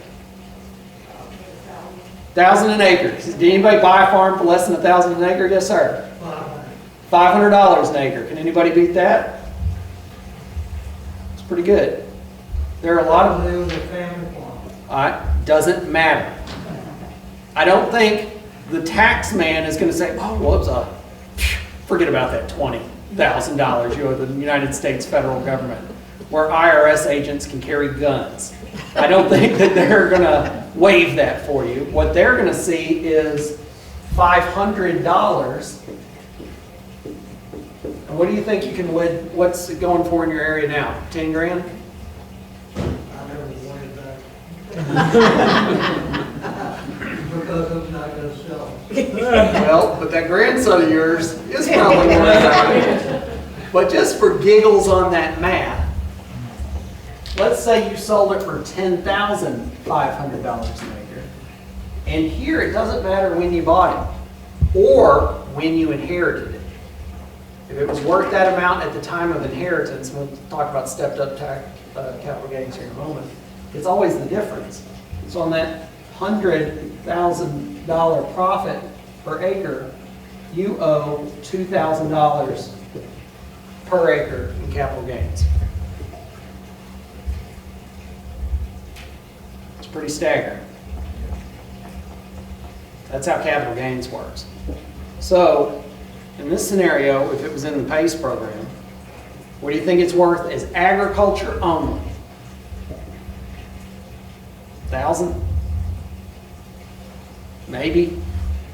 You bought it knowing you could never do anything else but ag. Is it worth 1,000 an acre? That gets to be a funny number now, because where I am, I just leased out hunting rights on the biggest farm that I rent for $30 an acre. Somebody wrote a $15,000 check to come kill some deer that I feed for free all summer. But let's say you reduce that property to $5,000 or $1,500 an acre. Now instead of paying that, we're knocking off a whole zero. Now we're down to $200. So it's a way to do that. Now if we give the property to somebody, you give it to the grandson of your will or whoever, they get something called stepped up basis in value, which means when they inherit it, the farm is now going to be valued at $10,500 per acre. Now, there could be some inheritance taxes involved. That's a pretty big number right now, about $15 million. When you're looking at it from a married couple standpoint, that's exempt, but everything after that, you're paying state tax on it. The state tax is 40% or more, depending on what it is. So once you get past the exemption, the government's going to want dang near half of everything that you've collected in life. So say a billionaire that started from nothing, the first 15 million, give or take, depending on marital status, the government doesn't touch. But everything else, the government, the federal government, between the state and the feds, they're going to want $500 million of your estate. So the estate tax exemption is written by people in Washington. People in Washington live in Virginia and Maryland, right around Washington. And I figured that all their houses in the states keep going up in value. I don't see the exemption amount going back down. So we might be okay for most, normal, hardworking people. Probably aren't going to have to pay inheritance taxes, but that is one scenario there where we can reduce capital gains tax in the event of a sale or a transfer. That's how capital gains work. Can I defer capital gains? No. Pretty much no. You might be able to structure a payment program or something like that, but the tax man kind of wants their money when you sell it. I'm not allowed to defer my sales tax on a bottle of Mountain Dew, but I'm still going to have to pay it. Farm protection. So wait a minute. Now we're kind of getting to where the rubber meets the road and still have time for questions. Does anybody have any questions right now? This is all depressing, isn't it? This is, when I do a farm risk thing, I swear I did a farm risk thing in Campbell County, and I think that really benefits people selling insurance and Prozac. Probably both of those things. We'll just run out the next day. So then she asked, farm protection. Is there anything that can protect my farm from eminent domain? Eminent domain is the power of the government to take your farm or parts thereof for a public use. Can you stop eminent domain? No.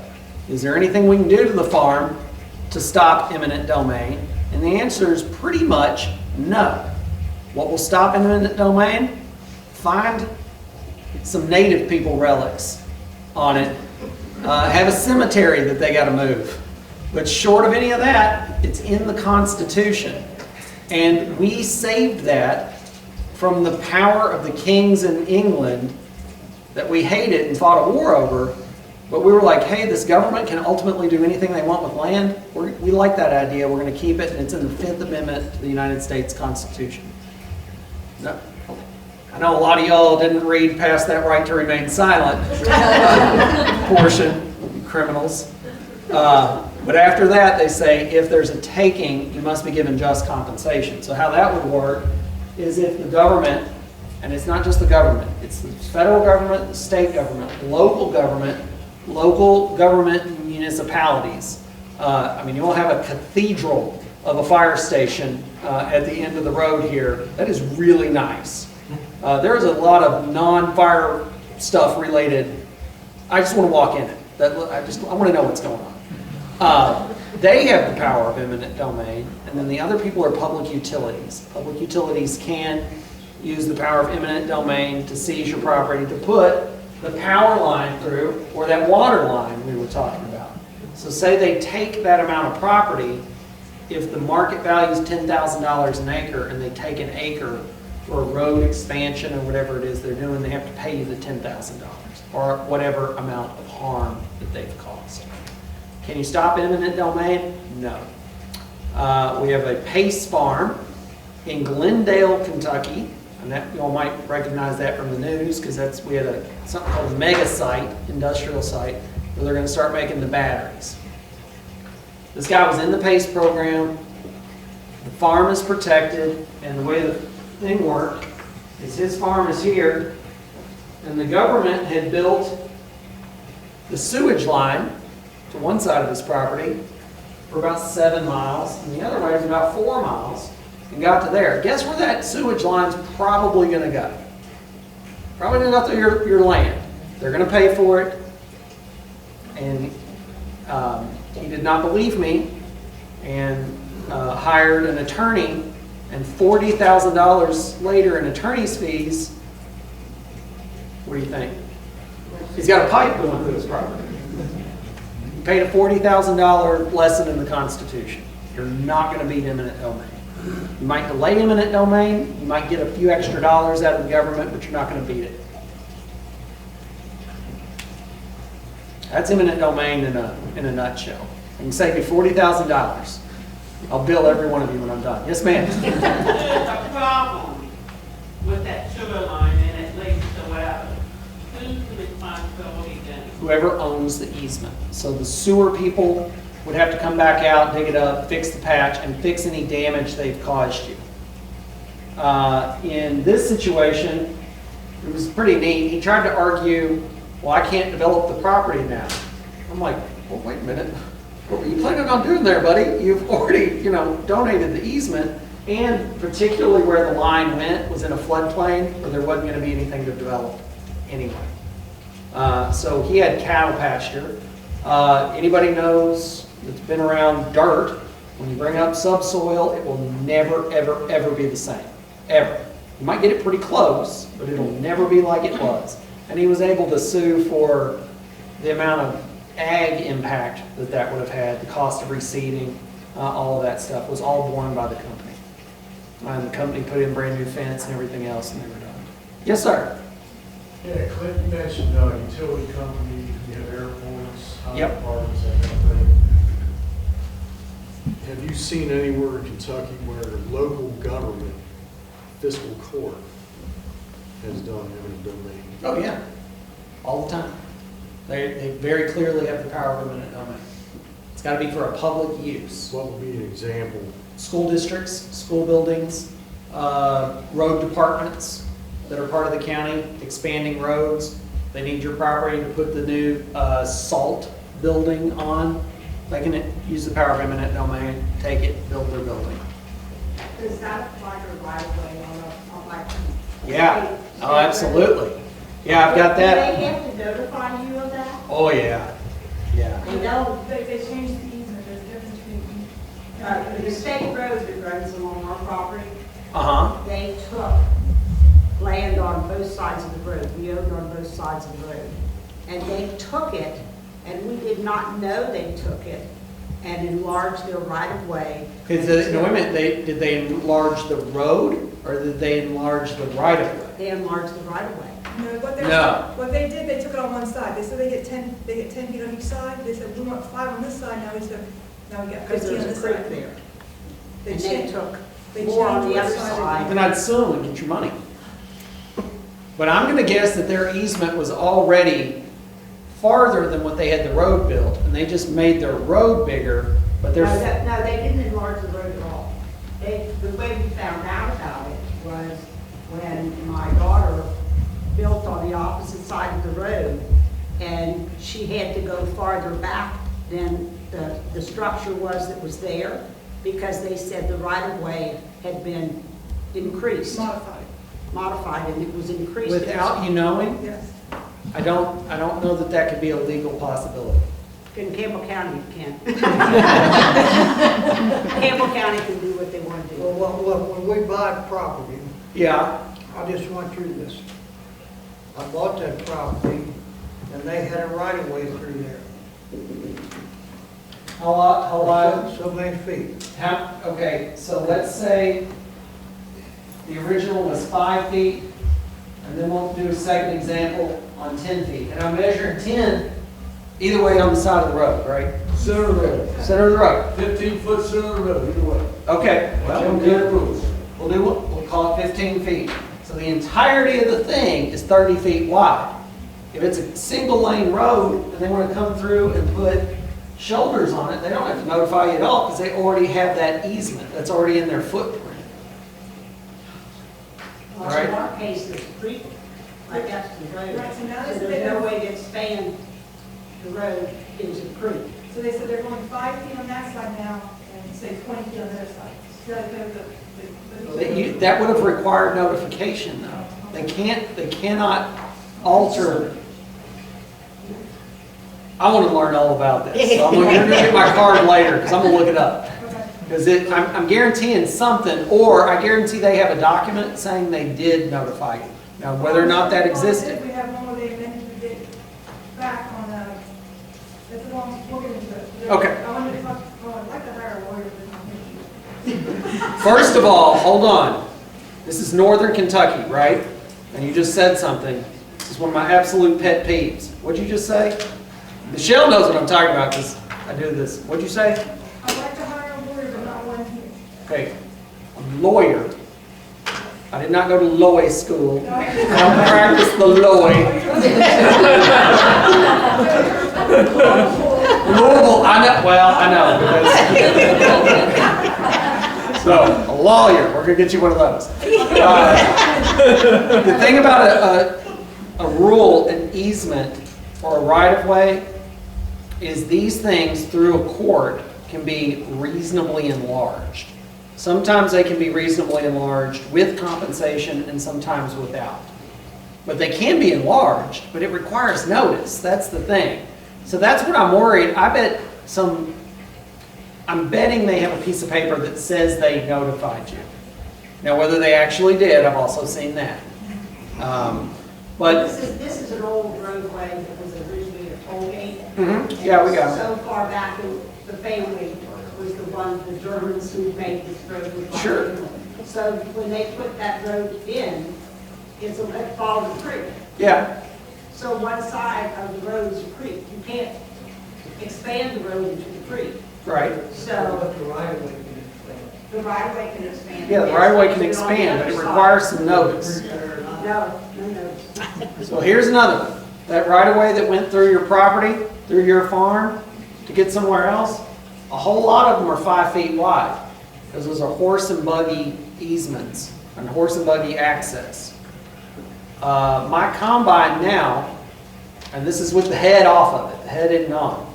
That's on a separate trailer behind me. I'm 17 and a half feet wide going down the road. I cannot make it back a 10-foot easement. And that's a 10-foot easement before the trees started growing, right? In Kentucky, you're allowed a reasonable enlargement of that easement, and right now the courts are deeming that to be 15 and 15, 30 feet.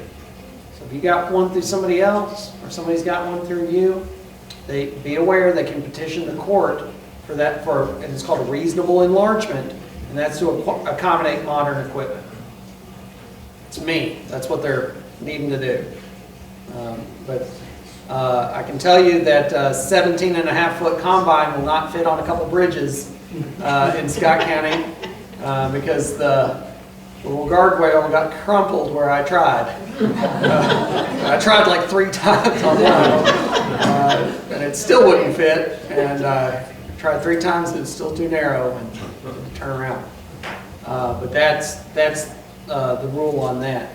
Can I go back to eminent domain? Yes, eminent domain. Can you define school for me? School versus a private for-profit training facility. Does that qualify as eminent domain? Whoever took it, if it's for profit or not, it just has to be some sort of municipality somebody had to have had the right, and then they can use it for all manner of things. Just because it's public property doesn't mean that some sort of public-private collaboration or some sort of contract can also exist. Think about the courthouse downtown has a pop vending machine. Well, a pop vending machine's owned by somebody, so there can be collaborative efforts on that. But you're still not going to beat it. So that's eminent domain. What's a good way to protect my farm from being subdivided? Again, this is where I've set the motif and I'm fully coming back around. You guys, every one of you, you're the way it won't be subdivided. So, do you want to subdivide? No, sir, you said you don't want to subdivide, right? So how do you, and that's not a problem. You can live the rest of your natural days with it being not subdivided. But that's not really what you're worried about, is it? Everyone in here is worried about the next generation or their neighbor doing it. The neighbor gets to do what the neighbor wants to do. And they might subdivide. You might get 367 brand new neighbors. How do we protect your property? You need to do something. If you want that permanent, forever protection, you need to pick a method of preservation. And that's going to involve an easement of some sort on the property. And that is the tool in the toolbox to do so. Yes, sir. So with that 300 some homes, did they change the zoning? Oh, yeah. To accommodate? Okay. Yeah. I'm assuming that's what would have happened. Yeah. They. So that's easy, I guess. I mean, I'm assuming. I don't understand Scott County planning and zoning, Okay. but apparently, if you have enough money, you can get things at times. Oh, is it the same here? Shocking. Right? But they can get things rezoned. I try to, and again, I'm trying to be lighthearted and humorous, but you got to think about the flip side on that. What if that is your nest egg? What if that is your thing, and you want to change your family tree forever? You would probably want it subdivided, right? So what somebody else does with the property, as long as it doesn't interfere with you, sometimes you just got to let that be. But if the question is how do you protect your property, it requires more than just the notion of I don't want to sell it. It's going to require some sort of legal maneuvering if you would like to make that impossible for future persons to go and develop. So when you got these 300 new neighbors, did they do, and I'm assuming they didn't because you were talking about the ATVs going through, did they do anything by way of fencing to protect Some of them your have property, fence, your- some of them don't. your livestock? Some of them have chain link, some of them have wood fence, some of them have boards, some of them have bushes, some of them have come on this side to put their garden because they don't want their garden in their yard. Could you have gotten in contact with the developer to? Do you understand how developers work? Well, yeah. They come in, they build the 367 new houses, and then they get out of Dodge and they go pillage somewhere else. Planning and zoning could have invested that. The planning and zoning isn't going to show up and make this person move their garden. They're not going to regulate human behavior. So gear number one, I sprayed it with my sprayer. And then I got a fussing at because the young man and his mother came out there and he told me how he was an FFA and that was his project. And I said, sir, I was the president of FFA in Scott County, and here's a tip, ask the person next time because I would have let you add your garden. And they did not like that. But then they moved. The ATVs, you all have got to have the same problems on that. Again, you're talking about planning and zoning and land use correcting other people's behavior. That will work for structures. That will work for driveways and drainage, but keeping somebody on their property, if we could pass a law that made people do the right thing, we should really start to look into that. But yes, ma'am. I recommend pig farming your borders, Are you allowed to pig farm? We could talk about that, but we're going to run out of time tonight. See what I did there? You cannot create what is called a nuisance to your neighbor. So in agriculture, What if the pigs were there first? if the pigs were there first and they moved to the nuisance, KRS 413 something applies, and they move to the nuisance, they can't complain. However, they're going to argue that it smells worse than it was before or something like that. So unless you're already pig farming, but if you create a nuisance, you're responsible. And really, as an outlook on life, farmers are exempt from everything. We don't have to pay sales tax. How many people in here farm? Don't have acres, rural acres, but you are a farmer. Wait a minute, hold up, watch this. I don't have any other job. Wait a minute. Let me re-ask the question, ma'am. How many people in here file a Schedule F? Put them up. All right, hold on, be proud, put your hands up. I'm not gonna embarrass you, I'm gonna embarrass everybody else. Right?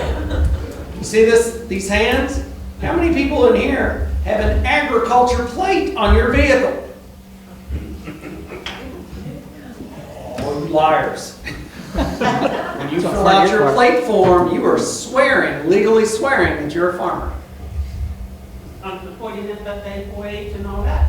No, that's not the rule. The rule is you swear you are farming. I'm not here with that. You're not the liar. That other guy I live with is. I like that. You had better not say a word. Because I'm assuming y'all drove together, right? That's also when I give talks like this on estate planning and everything else, watching couples get mad at each other. And then I just get to go home. It's the best. But in agriculture, we have lots of exemptions. The farm plates are one of them. The farm plate for you, you're buying it because you support FFA, 4-H, and Kentucky Proud. The farm plate for me enables me to carry more weight than I otherwise usually would. And on a 38,000 pound tag, I'm allowed 10% over. Now I can be at 41,800. When I am in a semi-truck, guys, because I own 2 semi-trucks. This is not what you want driving. I can guarantee you that. If somebody else has a semi-truck, they are capped at 80,000 pounds. When Clint has a semi, as long as I don't get on the interstate, I'm allowed 10% over, which is 88,000 pounds. Those super nice trucks you see going up and down the interstate are also inspected by an actual mechanic every year. I don't have to have an inspection. Those other guys have to have a medical card. I've got 2 drivers for me that drive for me because they cannot obtain a medical card. They've had too many heart attacks. So I'm going to send them in a Quarles Farm death missile coming right up 27 in and out. But that is an exemption that we have in agriculture. It's nuts. That same truck, if I use it for any other purpose, I can't because I don't have a CDL. But for ag, we're like, go ahead, you know how to drive this. The very first time I drove a semi was immediately after I bought it. I ground a lot of gears. It is nothing like the movies. But in ag, we kind of get that mentality, don't we? Well, I'm ag exempt. I'm ag exempt. I don't have to do it because it's ag. If you create a nuisance for your neighbor, the law still will come after you. We do have a right to farm statute that's never been really taken to the mat legally. This same right to farm statute, when the very large Kentucky farm-related entity that sponsored it, they copied it from other states, and it's been shot down in the court system in those other states. Don't depend on the Right to Farm Act to protect you. But if you do get into hog farming, chicken farming, anything else, and you are blowing bad smells at your neighbor, they're going to sue you, and maybe they should. Because if you create a condition where somebody can't go out on their back porch and have an iced tea in the afternoon because they can't breathe, that's not a great thing. Oh, but it's ag. Oh, that's fine. You know, I can't breathe, But it's agriculture, that's great. And think about that. We do dumb things in ag, right? Causing accidents. How many people have left with a bale of hay or had 150 on the wagon, and when you got there weren't? And what'll always be your excuse? Whoops. What? The roads. Or, Clint, it was going to rain. So in ag, we tell ourselves that, and we're like, that makes sense. If the hay bale fell off and ended up killing somebody behind you, you want me to go into court in front of the judge and say, Your Honor, listen, it was going to rain. So in ag, we've got a lot of that. But land use and the nuisance laws, don't let that, I mean, you need to be respectful and not cause externalities that your neighbor's going to have to incur. What's a good way to preserve agriculture lifestyle? I don't know. Agriculture lifestyle is evolving, guys. I grew up on a farm. My parents both grew up on a farm. I am the 11th generation of tobacco farmer that we can document. My son and daughter are not going to be number 12. My son and daughter live in Louisville where there's a sidewalk. And for you two, we have running water. Amazing! That's a luxury that my children will enjoy. Their farm experience is going to be very different than ours. A lot of times now people want that rural life and rural experience, but may not want the hassle of farming. So they're dealing with some of that. And increasingly with you guys, you all are leasing out farms to one person that farms more and more acres, and you're living on a farm and farming less and less. So I think that that's a trend that I don't see that trend reversing anytime soon. Preserving rural life, I don't know what that is, because I can't see over the horizon. Rural life will change and we'll adapt. That's what we do. We're just nicer than the people that live in town. The problem is when those people that live in town come out and live where we are. And then they have to get used to things, right? And they'll acclimate eventually. And eventually, you give them long enough, and they'll get mad that their cousins also moved out there because they'll get behind them on the road or something else. But rural life will constantly evolve, and I don't know what that's like. I mean, with rural internet and broadband, a lot of people might take jobs now where they can never leave the farm. That might be something new, to work from home and you're on the farm all day. Sounds like a pretty good life to me. Finance, because I have two more, and then I'll say as long as you all want me to. What's a good way to reduce real estate taxes? You need to be zoned A1, and you need to farm it. And if you can do those two things, or claim some sort of farming, then in Kentucky we pay the rate. So you'll have seen your statements when it comes out. How much is your place worth? Whole bunch of money. How much is your tax bill based on? Hardly anything, because it's ag value. We've got to, number one, we got to maintain that, but you have a duty to be doing something affirmative in agriculture. It's not just being zoned A1. You're supposed to be doing something to do that. So do just enough, whatever that just enough is, to maintain that. How do we reduce that potential target of either the asset value of the farm or reduce the value of the gift? If it's a tax burden, slap the easement on it. Reduce the value of the farm. Your kids won't fight as much over something that's not worth as much, right? That's reality. And remember, guys, it's not just your kids. I've seen a lot of situations where parents move on, right? I do estate planning talks for ag all the time. I can't remember if I've done one in Campbell County or not. I remember speaking in this room, but I can't remember which one that was about. But I get a lot of questions in that of, Clint, if I die, well, hold on. What was your alternative? What else? Other than you with this ghost situation you got going on? I don't know. But every one of us in here will assume room temperature at some point, and we're going to pass this thing on to the kids, right? and maybe the kids got along great during your lifetime, but maybe the kids' spouses start talking or plant bugs in their ear or something like that. If they have less incentive to fight, then maybe that's a good thing by reducing that potential to fight over things. Dividing bank accounts is real easy. Dividing a farm is severe and forever. So I don't like seeing farms get divided. There are very few farms like that left. In Scott County, I'm on a contiguous 500-acre tract, and across the road, the family had a contiguous 1,900-acre piece of ground.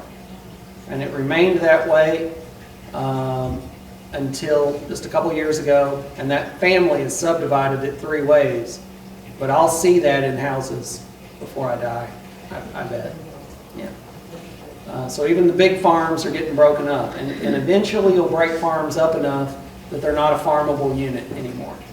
It's a rural life, it's acres, or it's sold as acreage, where you can have your big garden, but it's not really agriculture where you are selling your excess to somebody else. So if you want to preserve farmland and it actually be farmland, you need to leave chunks big enough to farm.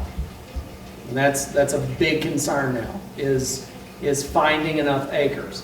There's plenty of ground in Scott County, 2 or 3 acres that I could go plant corn on, but they're in a 5-acre minimum lot size in rural Scott County. So it's eating up a bunch of farmland, but they've made the units so small that they're not economically able to be farmed. I think that's all I've got for tonight, guys. Do you all have any questions? I brought cards. I remember to do that this time. If you all have any additional, but the questions are always the best. Yes, sir. So we have, I'm with the Conservancy, we do have another type of easement in Campbell County that's, I'm not sure I have the right terminology, but it's an agricultural cluster development overlay.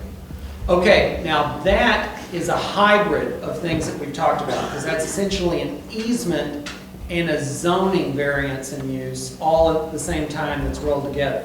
That's something you'll understand cluster developments. You take the big farms and maybe we cluster 2 or 3 or 4 houses or whatever it is on 1 or 2 areas of the farm, but you're not supposed to be able to develop the rest of the farm, right? So it's still an easement that is running with the rest of the chunk, and it's a conservation easement. And in that situation, pick your poison. If there's going to be development, as long as that chunk in the middle is good and farmable, I'd be great with that. You know, that's a useful tool in the toolbox. I gave you kind of the big tools. Everything else are maybe specialty tools that flow from those. So the advantage of that was it can allow a family to put building lots in for their kids. Yep. And then protect the remainder of the farm forever as farmland. Yes, yeah. So you're getting kind of the best of both worlds. So you're getting to break up some, but you are forever protecting the balance. And that's good. And again, those 4 or 5 houses that are in that cluster development, it's going to be all the kids, right? How many people in here want to look at where their sibling lives until you die? You would want that? Well, you were the exception to the rule, ma'am. I got a brother. I ran over him once with a golf cart, and he won't shut up about it. He'll tell anybody he can that I ran over him, and I might have broke a few bones in his body, and I told him to sleep it off as we were camping. And he didn't. He didn't die. So, but siblings, that's a long time. And then what's your vision on the cluster? You want their kids to somehow live there too, forever? Clusters are great. I just don't see them over the long enough arc of the horizon that they're going to work super long term. Yes, sir. Does the farm, you was just talking about the farm taxes for agricultural land. If it's owned by someone out of state, as long as they're doing farming on there, let's say a person owns the land out of state and he leases it to someone in Kentucky, does he And get it's that? zoned A1 and it's being used as agriculture. I think that still applies, but I don't know. I don't know. That's a great question. I don't think residency is a requirement on it, but I'm not certain now that you've asked that. I've never had to look that up. I know a lot, you know, a few years ago, even foreigners were coming in and buying agriculture land. Yeah, we have Californians. I don't know if they get that. Foreign ownership of agriculture land is something that's supposed to be restricted on a couple of different levels. That doesn't matter. You all know the biggest landowner in the United States is Ted Turner or his business partner. But who is making a rapid rise is Bill Gates. Bill Gates. Has bought about 250,000 acres of farmland, and he's buying it all in the Midwest next to water. And a lot of his buddies are doing the same thing. But there is a huge amount of corporate investing in agriculture that's happening in Kentucky right now. And those corporations, I don't know if they're based in Kentucky, but I know that they're paying the lower tax rate. So I would look that up. I just don't know if an Ohio resident would pay less in tax. I don't think so. I think it's the same. It's a good question. Is anybody? Yes, sir. Is there any way to get around the 10-acre rule to be plain farming? Well, hold on. This is one other thing. I get calls all the time. Clint, am I a farmer? I don't know. Start telling me. Am I a farmer means something very different than the number of farming acres you have. Under the IRS definition, are you a farmer? Do you sell more than $1,500 worth of goods, and do you turn a profit 3 years out of 5? How many people can say that? You sell $1,500 worth of ag products? Oh yeah. I can't make it. Yeah. Do you net positive 3 years out of 5? Whoa. Well, did I, or does the tax man think that? Right? Not that any of you all are paying your bare minimum amount of taxes, but those are the rules. And that is the one federal definition for farming. Land use may or may not start at 5 acres. There's plenty of places that are zoned A1 that are far less than 5 acres, but you're still farming it. So usually when somebody starts coming at me with 5 or 10 acres, it's for some purpose. I'm 10 acres requiring an ag water quality plan. But you can have 8 acres and still totally be a farm. Am I 5 acres or 10 acres for zoning and building a house? Well, you're getting away from what you're doing and start talking about eligibility for another program. So the definition of farming or a farm varies greatly depending on the use that you're trying to find for the work. Well, the tax benefit is part of the budget sheet that allows you to be able to farm property. And if you can't get that tax benefit, For the balance sheet for lending, for making it more than a hobby. no, it's $1,500. I don't think that the IRS has a minimum acreage requirement. Because on my Schedule F, I'm not reporting how many acres I'm on. I'm just telling them gross amounts sold, and then I've got my line breakdowns of everything else. So for taxes, I don't believe, for income taxes. Property tax. Now for property taxes, it may be A1 and 5 acres, but I'm not sure on that. I don't know that there's a minimum acreage. I think you have to attest that you're farming it. I think it's 10. Yeah. You think it's 10? Changed it, yeah. That depends on Campbell the County. county. And paving zones. It could. I thought it was 10 and. So what about this guy that bought that 5 acres in that little corner? He's still farming 1,000 acres with the rest of the family. Now. Okay, I farm 1,500 acres. I'm going to go home to Louisville in a little while. I have to pay property taxes on my home in Louisville. So where you live has nothing to do with it. But I'm trying to remember if this guy is farming his 5 acres and has his house, because that was just changed.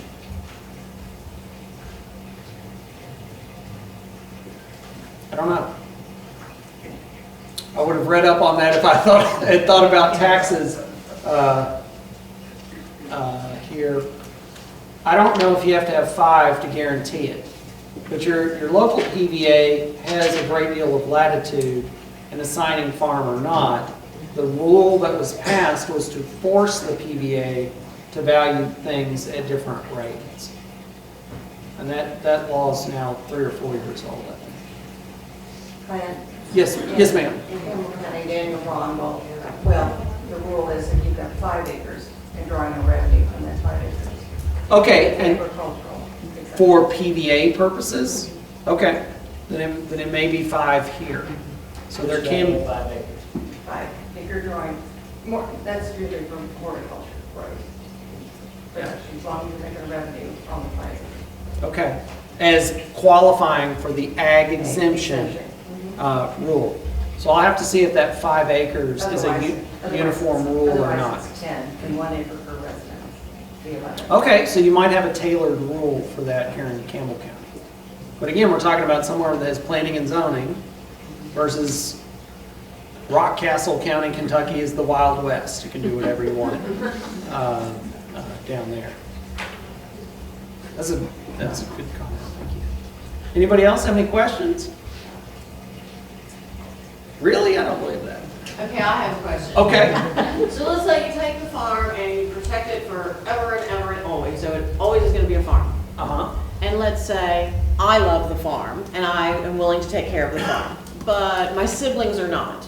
Uh-huh. And then my children just aren't farmers. So now we go down the road and the farm is protected forever and always, but there's literally nobody to step foot on the property and do anything. I've never seen that scenario, ever. And the reason being, if there's a farm, somebody will want to farm it. Farmers have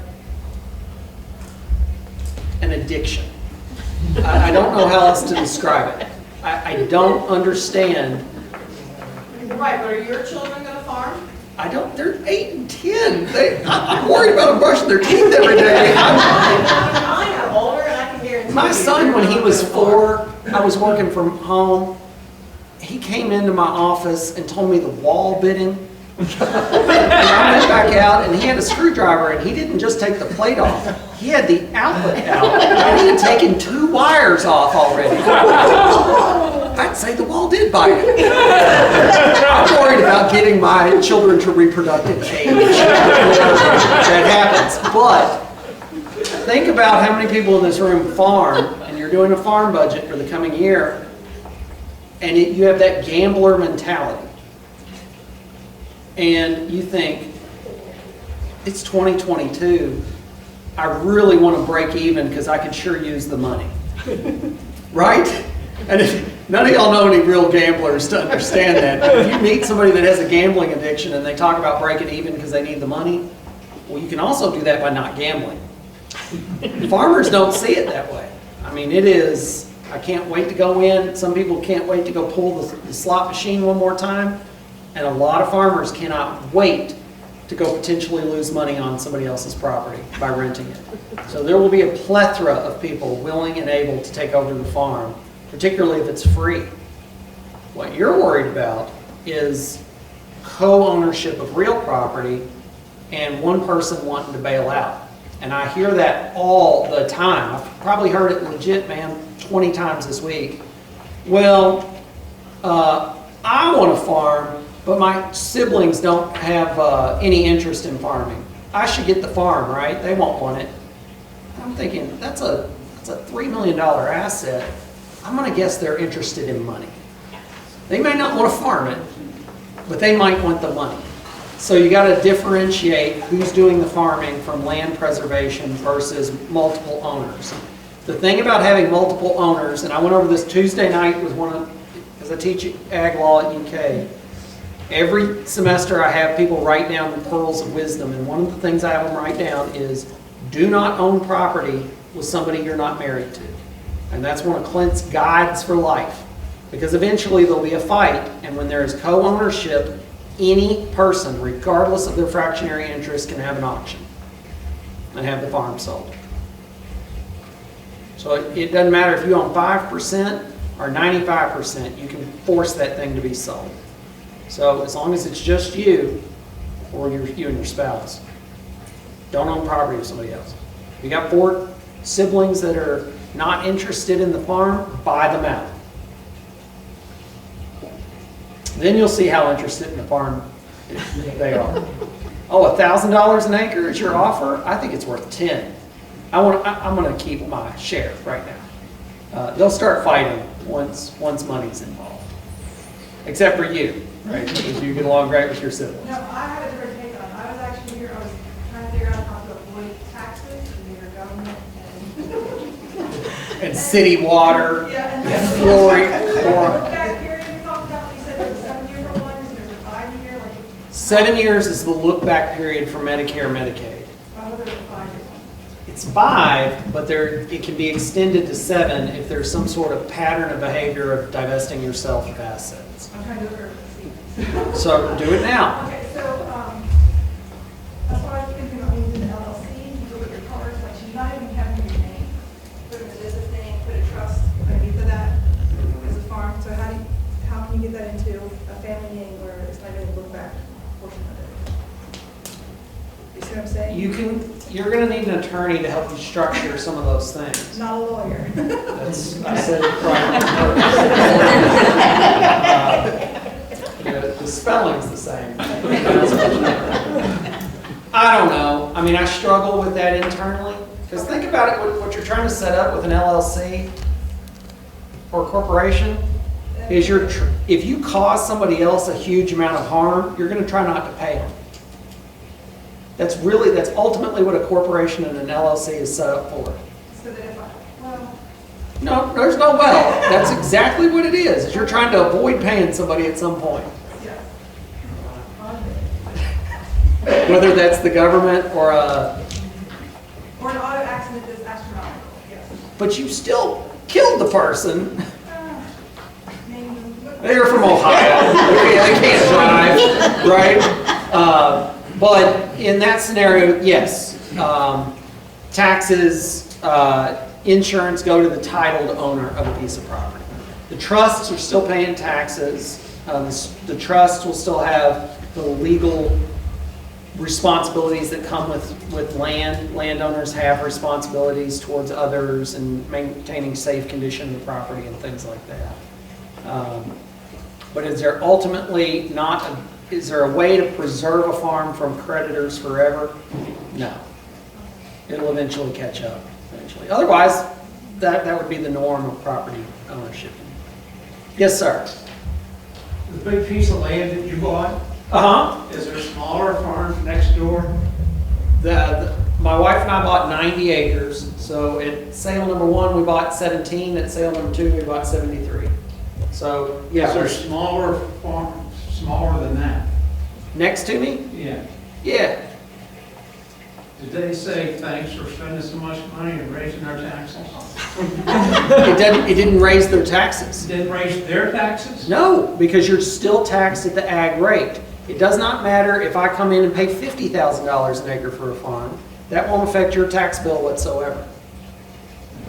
For your farm, for your house is far different. If it's not on that land and you came in and now everything in the neighborhood is 200 grand and I bought it at 100, then it will have an impact on you. But no matter how much I bought the farm for, that will not affect your farm tax bill one bit.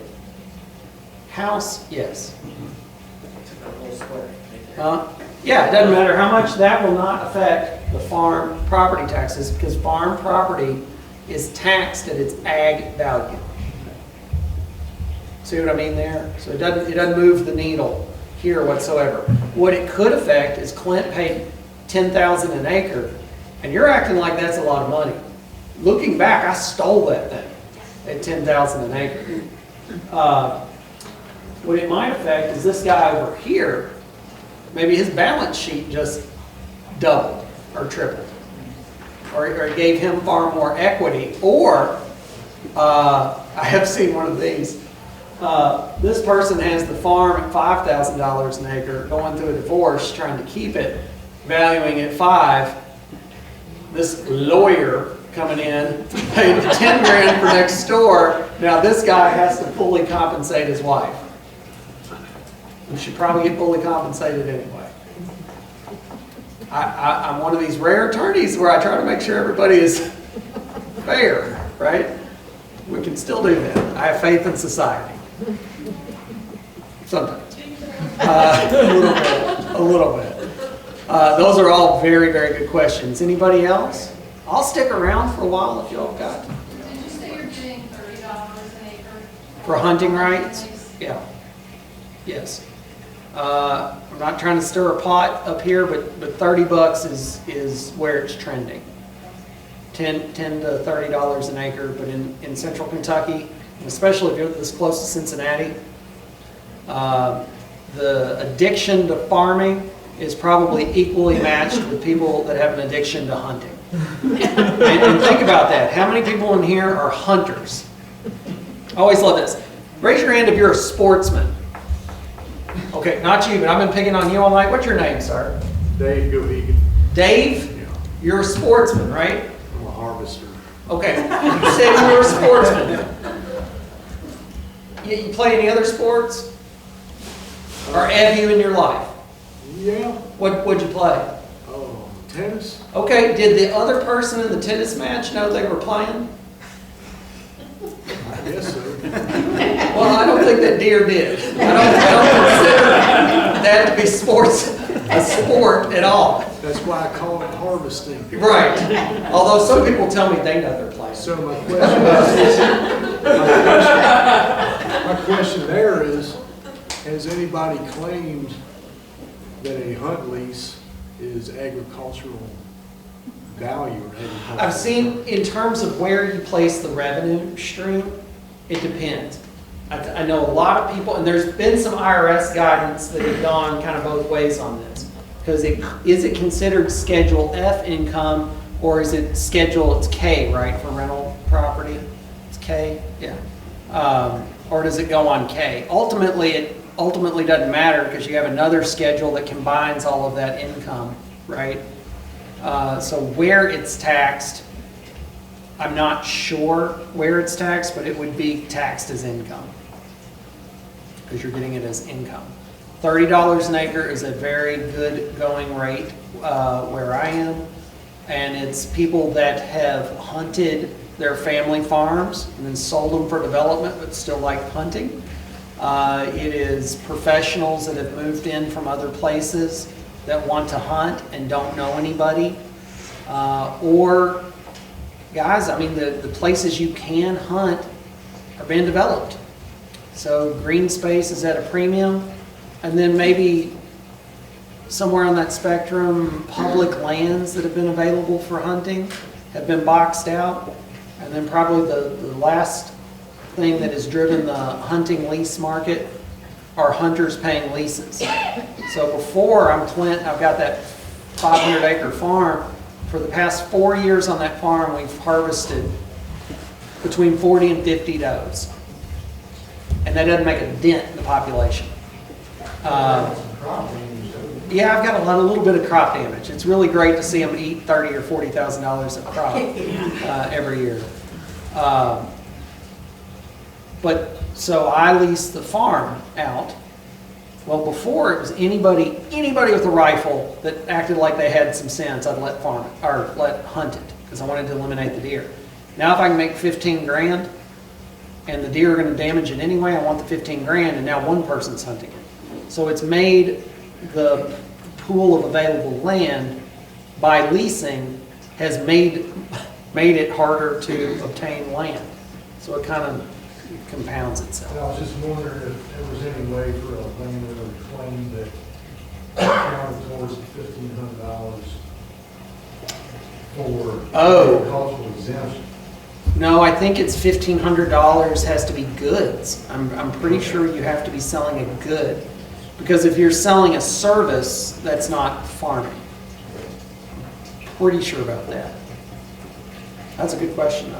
What type of liability do you carry? The guy goes out there and trips and shoots somebody or That's something why like you did that? LLC, remember? None. No. None. How am I liable for that man's death? You're leasing them. Doesn't matter. If it's in a hunting lease, you put in something called a hold harmless clause. You're going to make them carry insurance, and they're going to indemnify you. But guys, it's not just liability because something happens hunting. It's got to be your fault somehow. If they go out there, trip and shoot themselves in the head, number one, they're thinning some sort of herd there. The genetic pool, Darwin has done his job. There. On that old fence you had around. Well, now were they on the fence, and was that a readily apparent thing? Did they look at the fence and determine that condition is there?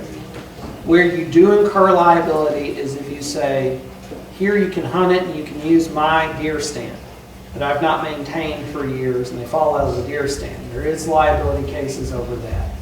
But just somebody walking and accidentally shooting, or trying to hop over a fence that was obviously rusty or something like that, I don't think I've seen those. But you write up a firm contract, you limit the number of people on there, there's a hold harmless clause, there's a don't use tree stands, or if you use a tree stand, you're using your tree stand.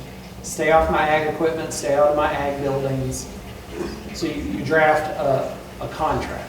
If you're going to lease your stuff, you want a contract.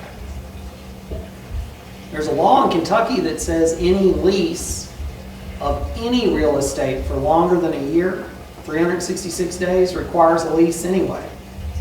Just think about that. How many people in here have ag leases where you've been leasing a farm with a handshake for more than a year? Doesn't work. It's only as good as the handshake. If it's over a year, it's got to be in writing anyway. Sign check on me. No. Means you signed a check. But no. That's not enough because you don't have the terms and conditions. And I see lots of people every year that realize that they're not getting the fertilizer bill back, that they just put fertilizer on the ground and the lease wasn't renewed. It's very popular this time of year, especially when stuff keeps going up in the market. Not so much when everybody's losing money like normal. All very good questions. Anybody else have any? I've kept you all pretty long. Oh, yes, sir. I'm sorry. It's not a question, it's a statement. I'll pay your son $40 a day. Tell him that. And you all understand why that joke's funny, right? Because any farm kid has inevitably helped a neighbor who actually paid them. And then it's real hard to go back to dad after you've had a taste of actual dollars. I do remember when I was little, the neighbor gave me $1 an hour to go do something, and I thought that was the most money I'd ever had in my life. I bought baseball cards, and not to date myself, but Lou Piniella was the skipper for the Reds, and we won a World Series that year, and I remember everything about it. But I made $1 an hour, and that infuriated my father to no end on that. But stealing another person's help in agriculture is a sport and a burden at the same time. I say that tongue-in-cheek because my main guy, I'm sponsoring the citizenship, and he had his interview today in Mexico City, and I totally stole that man from my dad. So it's great. He had 2 workers, and I got the smart one. That's really good. But I'll tell him you said that. He's going to have to pay his own Uber to come up here. Funny setup over $1 an hour. The neighbor I worked for him was $1 an hour if you did fences and the regular work. $2 an hour if you work with the pigs. So I thought, shoot, $2 an hour, I'm gonna work with the pigs. One day, I'll take the $1 an hour. Yeah, that was always, we raised quite a bit of tobacco. We're down in 3,000, 3,500 to the acre tobacco range.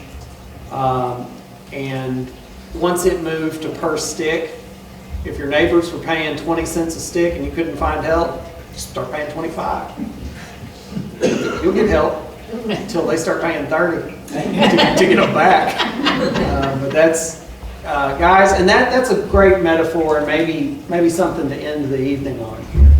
So development of land relies on you, right? I think I've said that plenty of times. But who's the enemy in development? It's the developer, right? Or the people selling to the developers. In your scenario, who's the enemy? It's another farmer.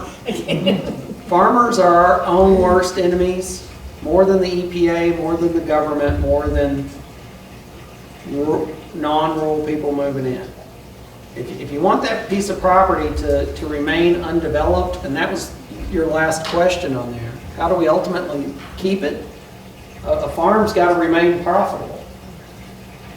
As long as the farm's making money, it's easier to hang on to. If it's losing money and it's worth a lot of money to sell it, that's when a farm gets sold. So help your neighbors out, pool equipment together, go check on somebody. I went to a talk once where the man bragged, he was a dairy farmer, that he hadn't had a vacation in 17 years. You need one. Go take a vacation. Another thing is, and I'm going to pick on you for this, if we also want to preserve land, make sure everybody in your family's happy. When was the last time you took your spouse out on a date, sir? Ma'am, may I answer for you? You got dinner and a show tonight, right? But ultimately, making sure people in your family are happy and making money at ag is probably the ultimate way to preserve it if you're not going to do an easement. And even with an easement, if you want that parcel to remain in your family after you put the easement on there, as long as you can still make money, then do that. I mean, that's probably the best way that we're ever going to do it. Planning for the future is tough. But doing the best you can is sometimes all you can do. Well, thank you all very much. I'm going to stick around for a few minutes and thank you all very much.